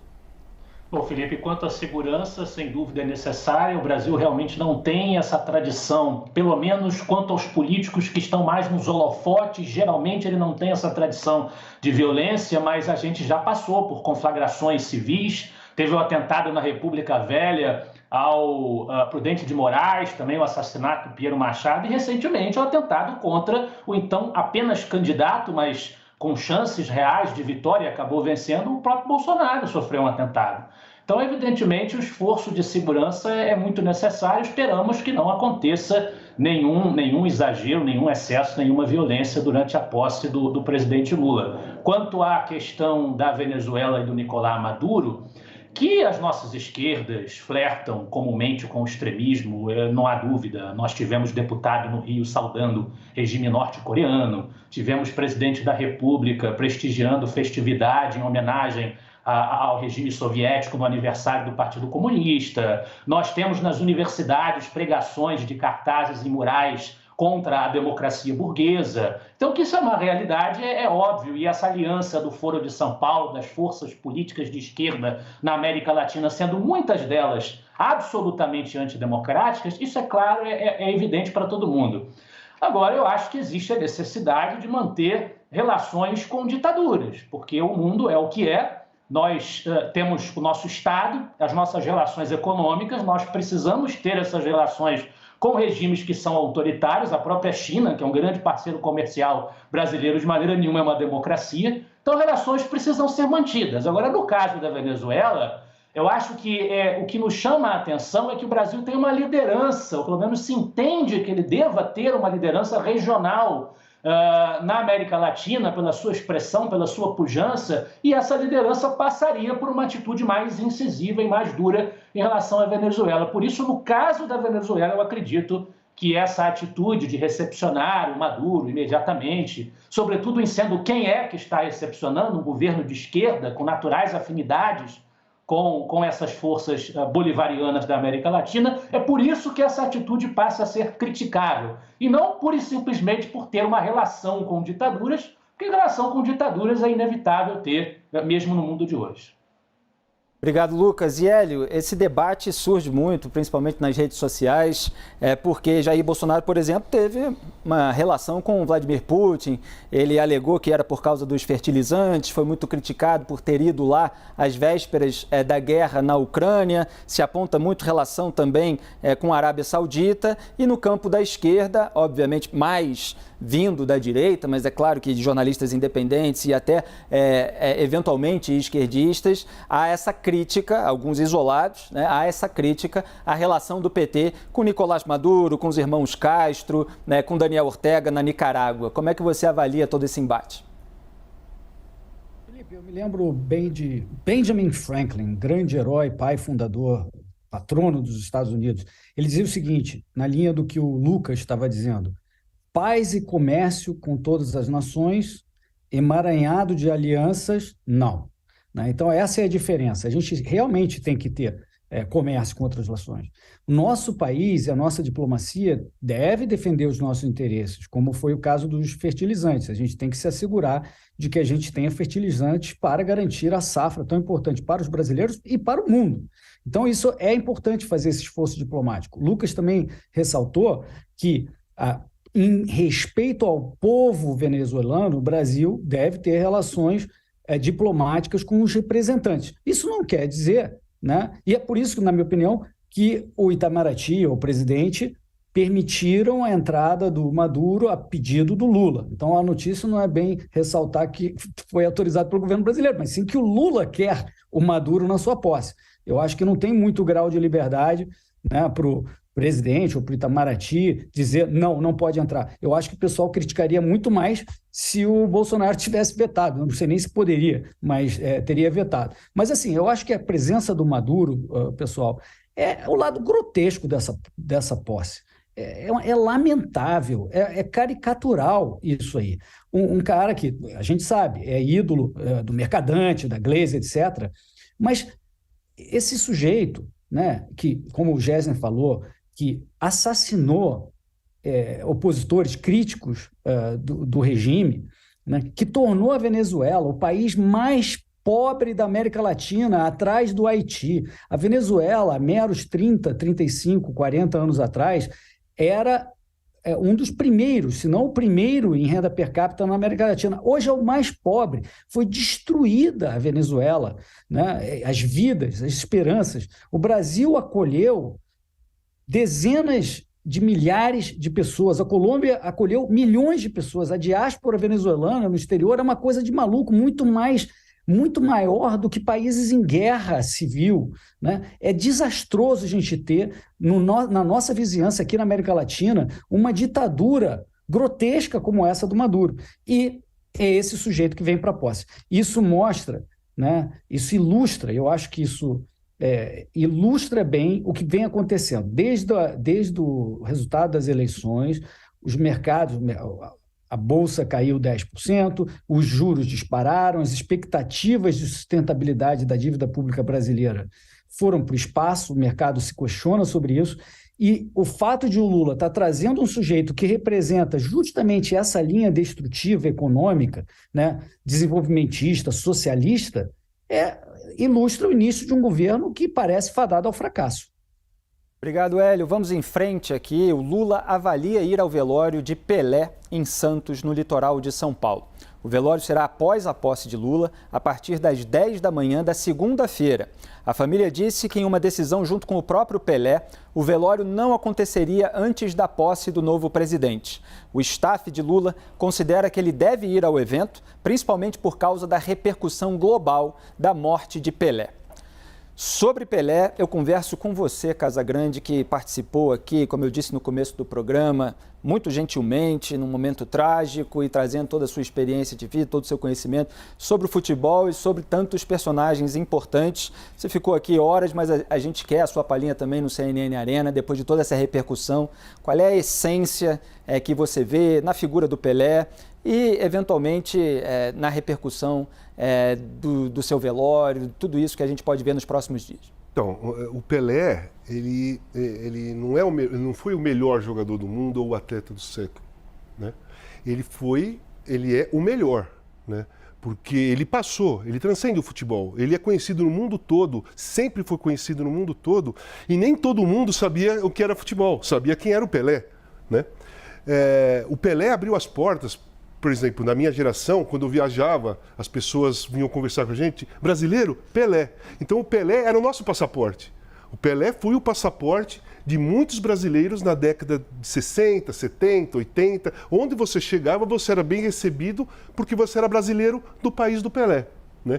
Então o Pelé tem uma representatividade não só futebolística, ele tem uma representatividade política, antirracista. Porque o Pelé, eu acho que ele não precisa... Se ele falasse alguma coisa, seria over.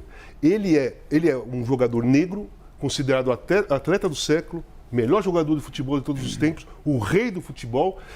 Ele não precisava falar. Pela força do exemplo. Exatamente. O nome Pelé ficou sinônimo do melhor. Então, quando a pessoa é um grande jornalista, você fala assim, é o Pelé do jornalista. O cara é um ótimo jogador de tênis, pois esse cara é o Pelé do tênis. Então, o nome Pelé virou um elogio de melhor. Então, você vê que o Pelé, a dimensão do Pelé. Eu tinha uma dimensão muito grande do Pelé. Eu tinha uma relação muito forte com o Pelé, ele me deu uma camisa assinada, gravou um vídeo fantástico, super carinhoso. E eu sempre, assim, ele foi para o hospital, eu falava pro meu filho, vai parar o mundo quando o Pelé falecer. Meu filho falou, você acha, pai? Eu falei, você vai ver que vai parar o mundo. Parou o mundo, mas muito mais do que eu imaginava. Então, mesmo eu tendo uma dimensão grande do que o Pelé era, eu fiquei surpreso com tudo que aconteceu. E eu defini, pelo menos a minha definição, do Pelé é o seguinte, tudo que a bola sabe fazer foi o Pelé que ensinou. Todas as jogadas maravilhosas foi o Pelé que fez. E a bola aprendeu aquilo. Então, quando chegou Maradona, Messi, Mbappé, Zidane, todas as jogadas que eles queriam fazer e fizeram maravilhosamente bem, não era estranho para a bola, porque ela já tinha feito com o rei. Então, para mim é isso. O Pelé inventou o futebol moderno, e o Pelé ensinou para a bola a genialidade. E ela não se assustou mais com ninguém. Qualquer um podia chutar a bola, que para ela não era um problema, porque ela foi a bola do Pelé. Aquela edição de vídeo, He Did It First, né? Ele fez isso primeiro. Sim. Que mostra o lance dos jogadores, dos grandes craques recentes, dando de letra, fazendo embaixadinha, de cabeça, balãozinho. Tudo que você imaginar. Tudo mostra cortado como o Pelé fazendo antes. Driblar 5 caras e fazer o gol, ele foi o primeiro. Tentar o gol no meio do campo, como foi em 70 com a Tchecoslováquia, ele foi o primeiro. Aquela jogada que ele deixa a bola contra o Uruguai, dá a volta e chuta e a bola passa raspando, foi ele que fez primeiro. O gol de bicicleta não foi ele o primeiro, mas a mais bonita, que fica na marca, perfeita, foi o Pelé que fez. A jogada de matar no peito, de dar um lançamento de bicicleta, de dar um calcanhar, tudo ele fez. E depois, os outros grandes jogadores também, geniais. Não se pode comparar ninguém ao Pelé, mas grandes jogadores geniais, eles puderam tentar qualquer tipo de jogada porque a bola sabia que podia fazer. Sabe? Ela não era o primeiro cara, ela já tinha sido treinada pelo rei do futebol. Eu vejo dessa maneira o Pelé. Eu vejo que o Pelé ensinou a bola, a genialidade do futebol e inventou o futebol moderno. Eu até publiquei um artigo hoje, mas tem um trecho assim que eu considero muito importante, que o Pelé, ele não é, e logicamente a gente está debatendo política, desinformação, briga, polarização, nós contra eles, discurso que é demagógico, aliança com extremistas, etc. E o Pelé, ele não é produto de marketing, ele não é produto de slogan publicitário, ele não é produto de demagogia, ele é produto do talento dele, do esforço pessoal dele, que transcendeu a figura dele, que empurrou os colegas, uma seleção, um país, os outros astros internacionais a jogar tão bem como ele, que inspirou muita gente, inspira até hoje. Você tem filmes assim muito populares, Rocky Balboa, até o Stallone gravou, fez um filme com o Pelé. Fico até emocionado aqui de falar, porque assim, ele é uma figura inspiradora para qualquer pessoa de qualquer área. Como você falou, virou um elogio. Então a pessoa busca ser como Pelé e talvez a repercussão da sua morte possa trazer de volta esse sentimento para os brasileiros, de jamais se deixar nivelar por baixo também, né? Porque talvez ele não precisasse ser o Pelé para vencer certas partidas em campeonatos locais, mas ele quis se superar. Ele estava preparado aos 17 anos para enfrentar grandes astros internacionais. Aos 21 já era bicampeão do mundo. Quer dizer, ele estava acima do nível internacional. Então ele nunca se conformou com a mediocridade. Três coisinhas assim. Foi uma injustiça para os anos 70, porque a primeira imagem de jogos ao vivo foi na Copa de 70. Então todo mundo começou a ver aquela imagem pouco antes dele parar. Né? Ele saiu do Brasil em 74, parou no Santos, depois foi jogar nos Estados Unidos. Ele que iniciou o grande futebol dos Estados Unidos, não o masculino, porque o feminino sempre as meninas gostaram de jogar. Então todo mundo que surgia e jogava bem 2, 3 partidas, olha o novo Pelé. Então surgia um cara, não sei, é o novo Pelé, surgia, é o novo Pelé, aquele é o novo Pelé. E era uma injustiça. Mas sabe por que essa injustiça aconteceu? Porque as pessoas viram pouco tempo o Pelé. Então, quando acabou, sempre que alguém jogava bem, falava assim, pô, esse cara pode ser o novo Pelé. Mas se nós tivéssemos visto, ou as pessoas que puderam ver, de 58 até 74, elas iam saber que não ia nascer um outro Pelé. Só que as pessoas mais jovens só viram 70, 71, 74, achavam sempre que aquela expectativa da inveja positiva dos mais velhos que viram Pelé pra caramba. Então a gente sempre quis que surgisse um Pelé pra gente ver bastante também. Então foi uma inveja futebolística não nociva, mas aquela da gente querer também e se achar com justiça também vermos um Pelé. E nós não vimos vários grandes jogadores, mas não vimos o Pelé. Uma outra coisa é o seguinte, o Lula não tem que pensar, não tem que avaliar nada. É um absurdo avaliar, não tem que avaliar. Você tem que ir no velório do Pelé. E não é porque é presidente da República, e não é por causa da repercussão, é por causa da presença política de um chefe de Estado, né, que no velório do maior atleta do século, negro brasileiro, o rei do futebol, negro brasileiro. Tem que ir lá de qualquer maneira, não é avaliar, vai ser um grande erro, tá? Junto com a presença do Maduro, vai ser um grande erro do presidente Lula se ele não for no velório do Pelé. Vai ser um erro muito grande. Pelé que foi reverenciado por grandes lideranças políticas internacionais, chefes de Estado, ex-presidentes. Não é nenhum exagero. O que o Mandela é para a política mundial, para a história da política mundial, o Pelé é para o futebol.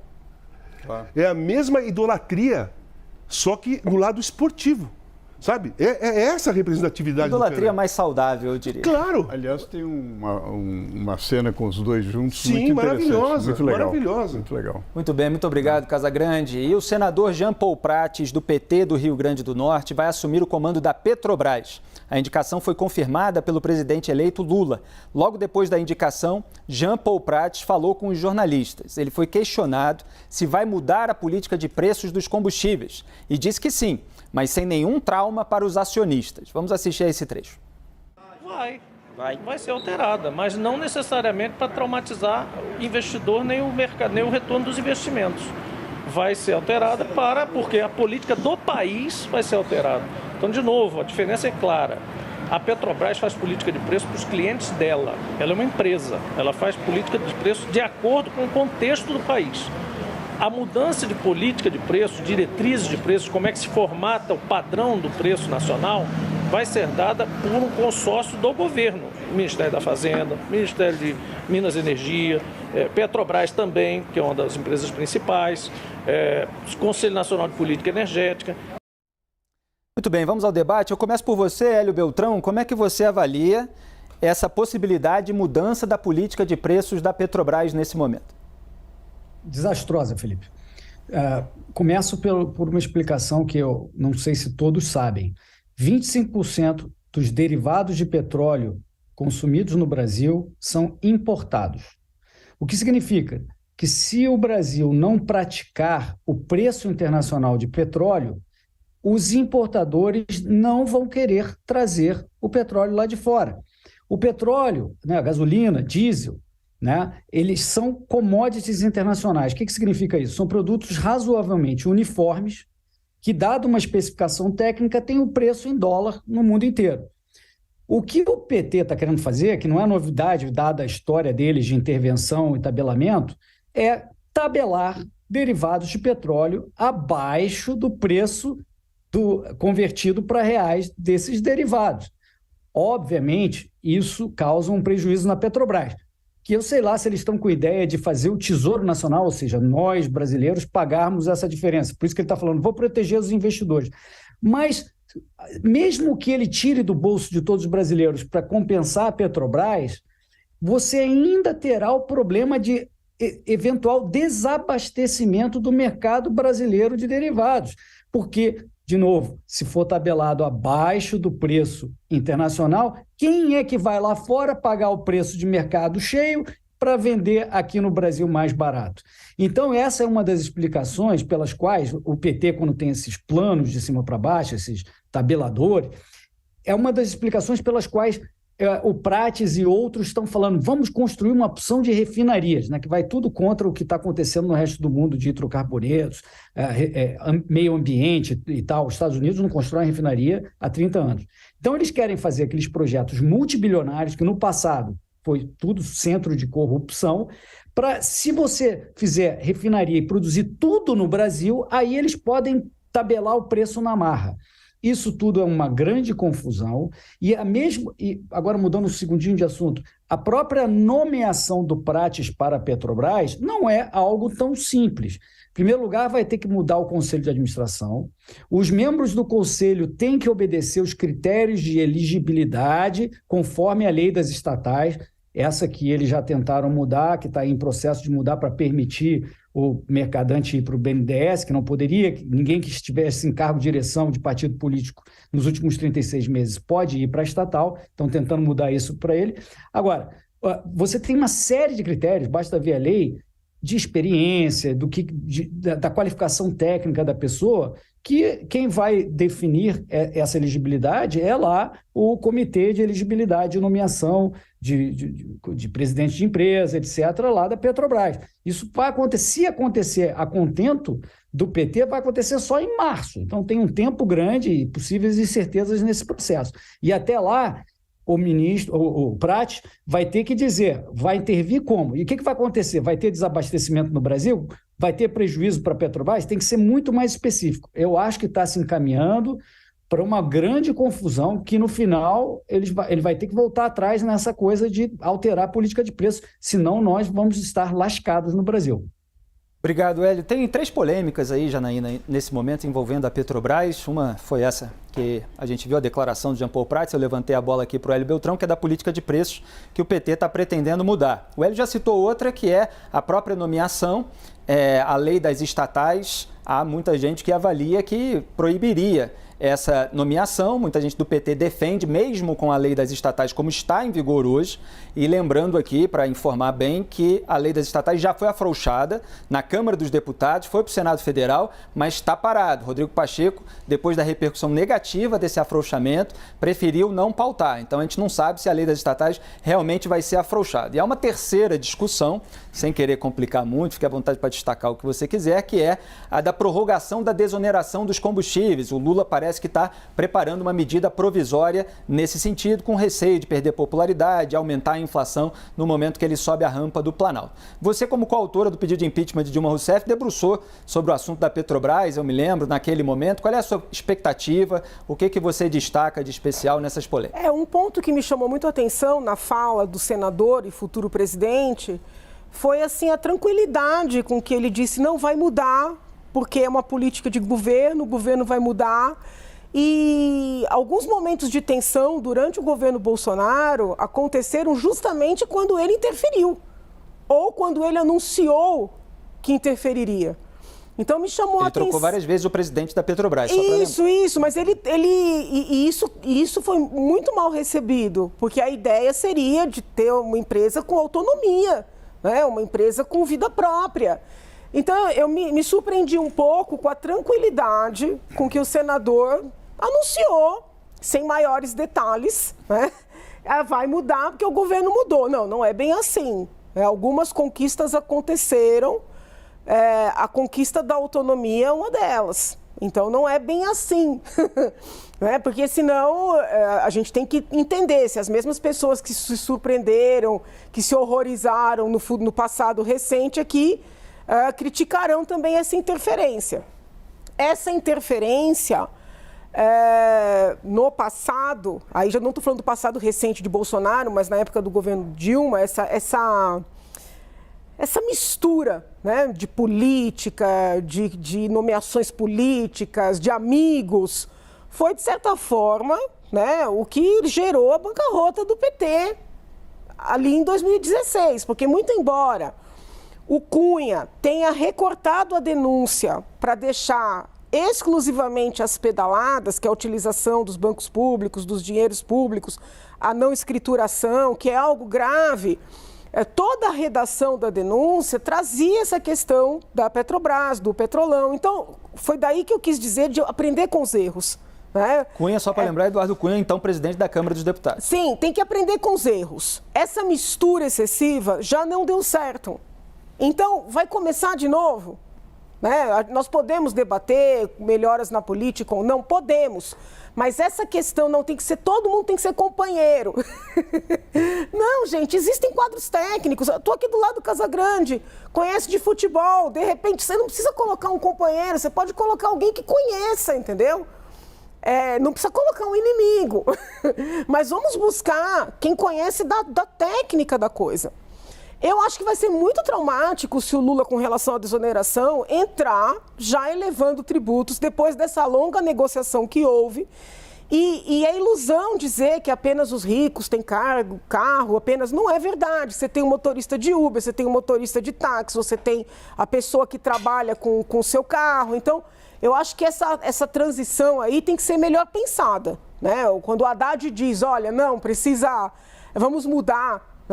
Calma, gente, não é porque mudou o governo que precisa acabar com tudo que estava antes. Acho que muito da desgraça desse país é isso, a gente não consegue reconhecer o que foi feito de bom pelo antecessor e ter a humildade de trabalhar para manter, ou pelo menos para preservar. Então, assume primeiro, vamos avaliar, entendeu? Esse tipo de fala do senador, eu acho que traz traumas desnecessários para o mercado, para os investidores. Não sei. Obrigado, Janaína. Lucas, como é que você avalia? Felipe, já foi comentado aqui que o governo Bolsonaro teve complicações na área da saúde, brigando com seus ministros, enfrentando, é verdade, o desafio global do tamanho da pandemia do coronavírus, mas foi trocando de ministro um após o outro, discutindo sutilmente ou não tão sutilmente com seus ministros na imprensa, teve problemas na educação também, mudando de ministro o tempo inteiro. E foi dito agora pela Janaína, com absoluta correção, que o Bolsonaro também sinalizou para intervenções nos preços da Petrobras, mudanças de orientação da Petrobras, que é esse tipo de alinhamento com os preços do mercado internacional, é sempre o alvo favorito de qualquer tipo de anseio populista, seja de qualquer natureza for. Mas pelo menos no governo Bolsonaro, no campo da economia, a gente tinha uma equipe que tinha pelo menos a pretensão, o DNA retórico, ideológico, programático, de uma agenda minimamente responsável do ponto de vista fiscal, do ponto de vista econômico. O que a gente está vendo, o Bolsonaro flexibilizou o teto de gastos também, a gente está vendo um estouro monumental nesse teto, a gente está vendo novamente aumento de ministérios substancial, e agora a gente está vendo alguém prestes a ser apresentado como liderança da Petrobras, com um discurso abertamente de que vamos mudar, vamos desrespeitar as regras dos preços de mercado internacional. O discurso é explícito de um antiliberalismo econômico que só pode ter por consequência, como bem disse o Hélio, o desastre. Então não há que se falar que é a mesma coisa. Há uma perspectiva de um aumento dos problemas no campo da economia, porque a própria equipe, as próprias forças que estão assumindo a condução econômica, elas já, na própria natureza do discurso delas, elas já expõem a sua intenção deletéria.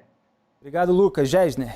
Olha, rapidamente, eu acho que a gente tem alguns pontos aqui. Primeiro, o senador Jean Paul Prats tem experiência no setor. Eu acho que nisso não há dúvida, ele tem comprovado a experiência. Porém, como disse bem o Hélio Beltrão, e acho que a Janaína também, o inciso, se não me engano, o inciso 2º do parágrafo 2º do artigo 17 da Lei das Estatais é claríssimo.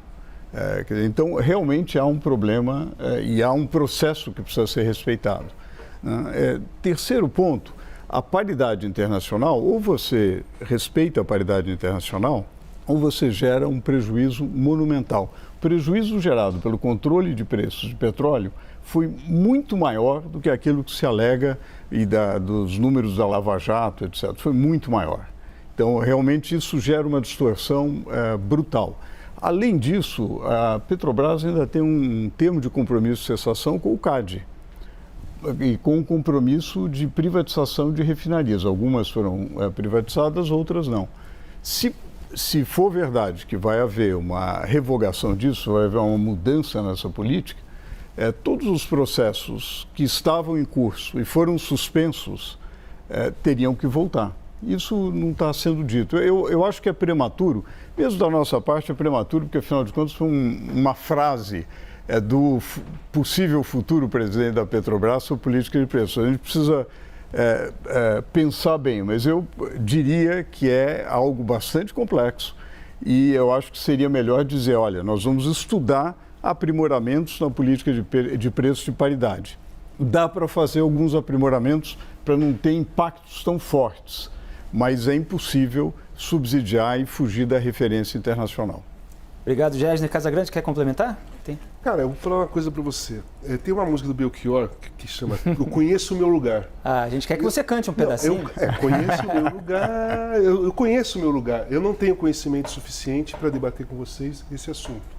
Então, eu acho que seria muito arriscado eu dar qualquer opinião, porque realmente eu não tenho conhecimento. Eu já fui audacioso de ter aceitado o convite para vir debater política com vocês. Muito bem. Eu não vou adiante. Eu acho que eu joguei bem o jogo. Né? Vou sair com uma nota 6, 7, tá bom. Protesto. Hélio, então levanto de novo para você, que tem mais um minutinho, para falar da questão dos impostos. Como é que você avalia aí essa possibilidade de prorrogação? Parece que o PT quer mudar, mas o Lula tem receio de fazer isso agora. Bom, estava programado que voltaria esse imposto.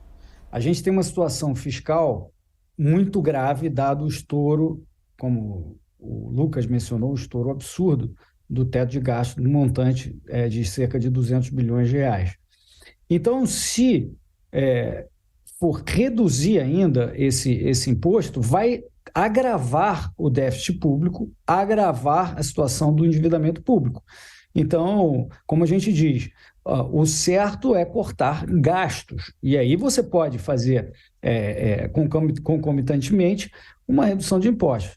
Então, eu acho que o mercado não vai gostar nada disso, porque isso adiciona a dívida, porque é a receita que deixa de entrar nos cofres públicos. Liberais gostam sempre de redução de impostos, mas desde que corte gastos juntos.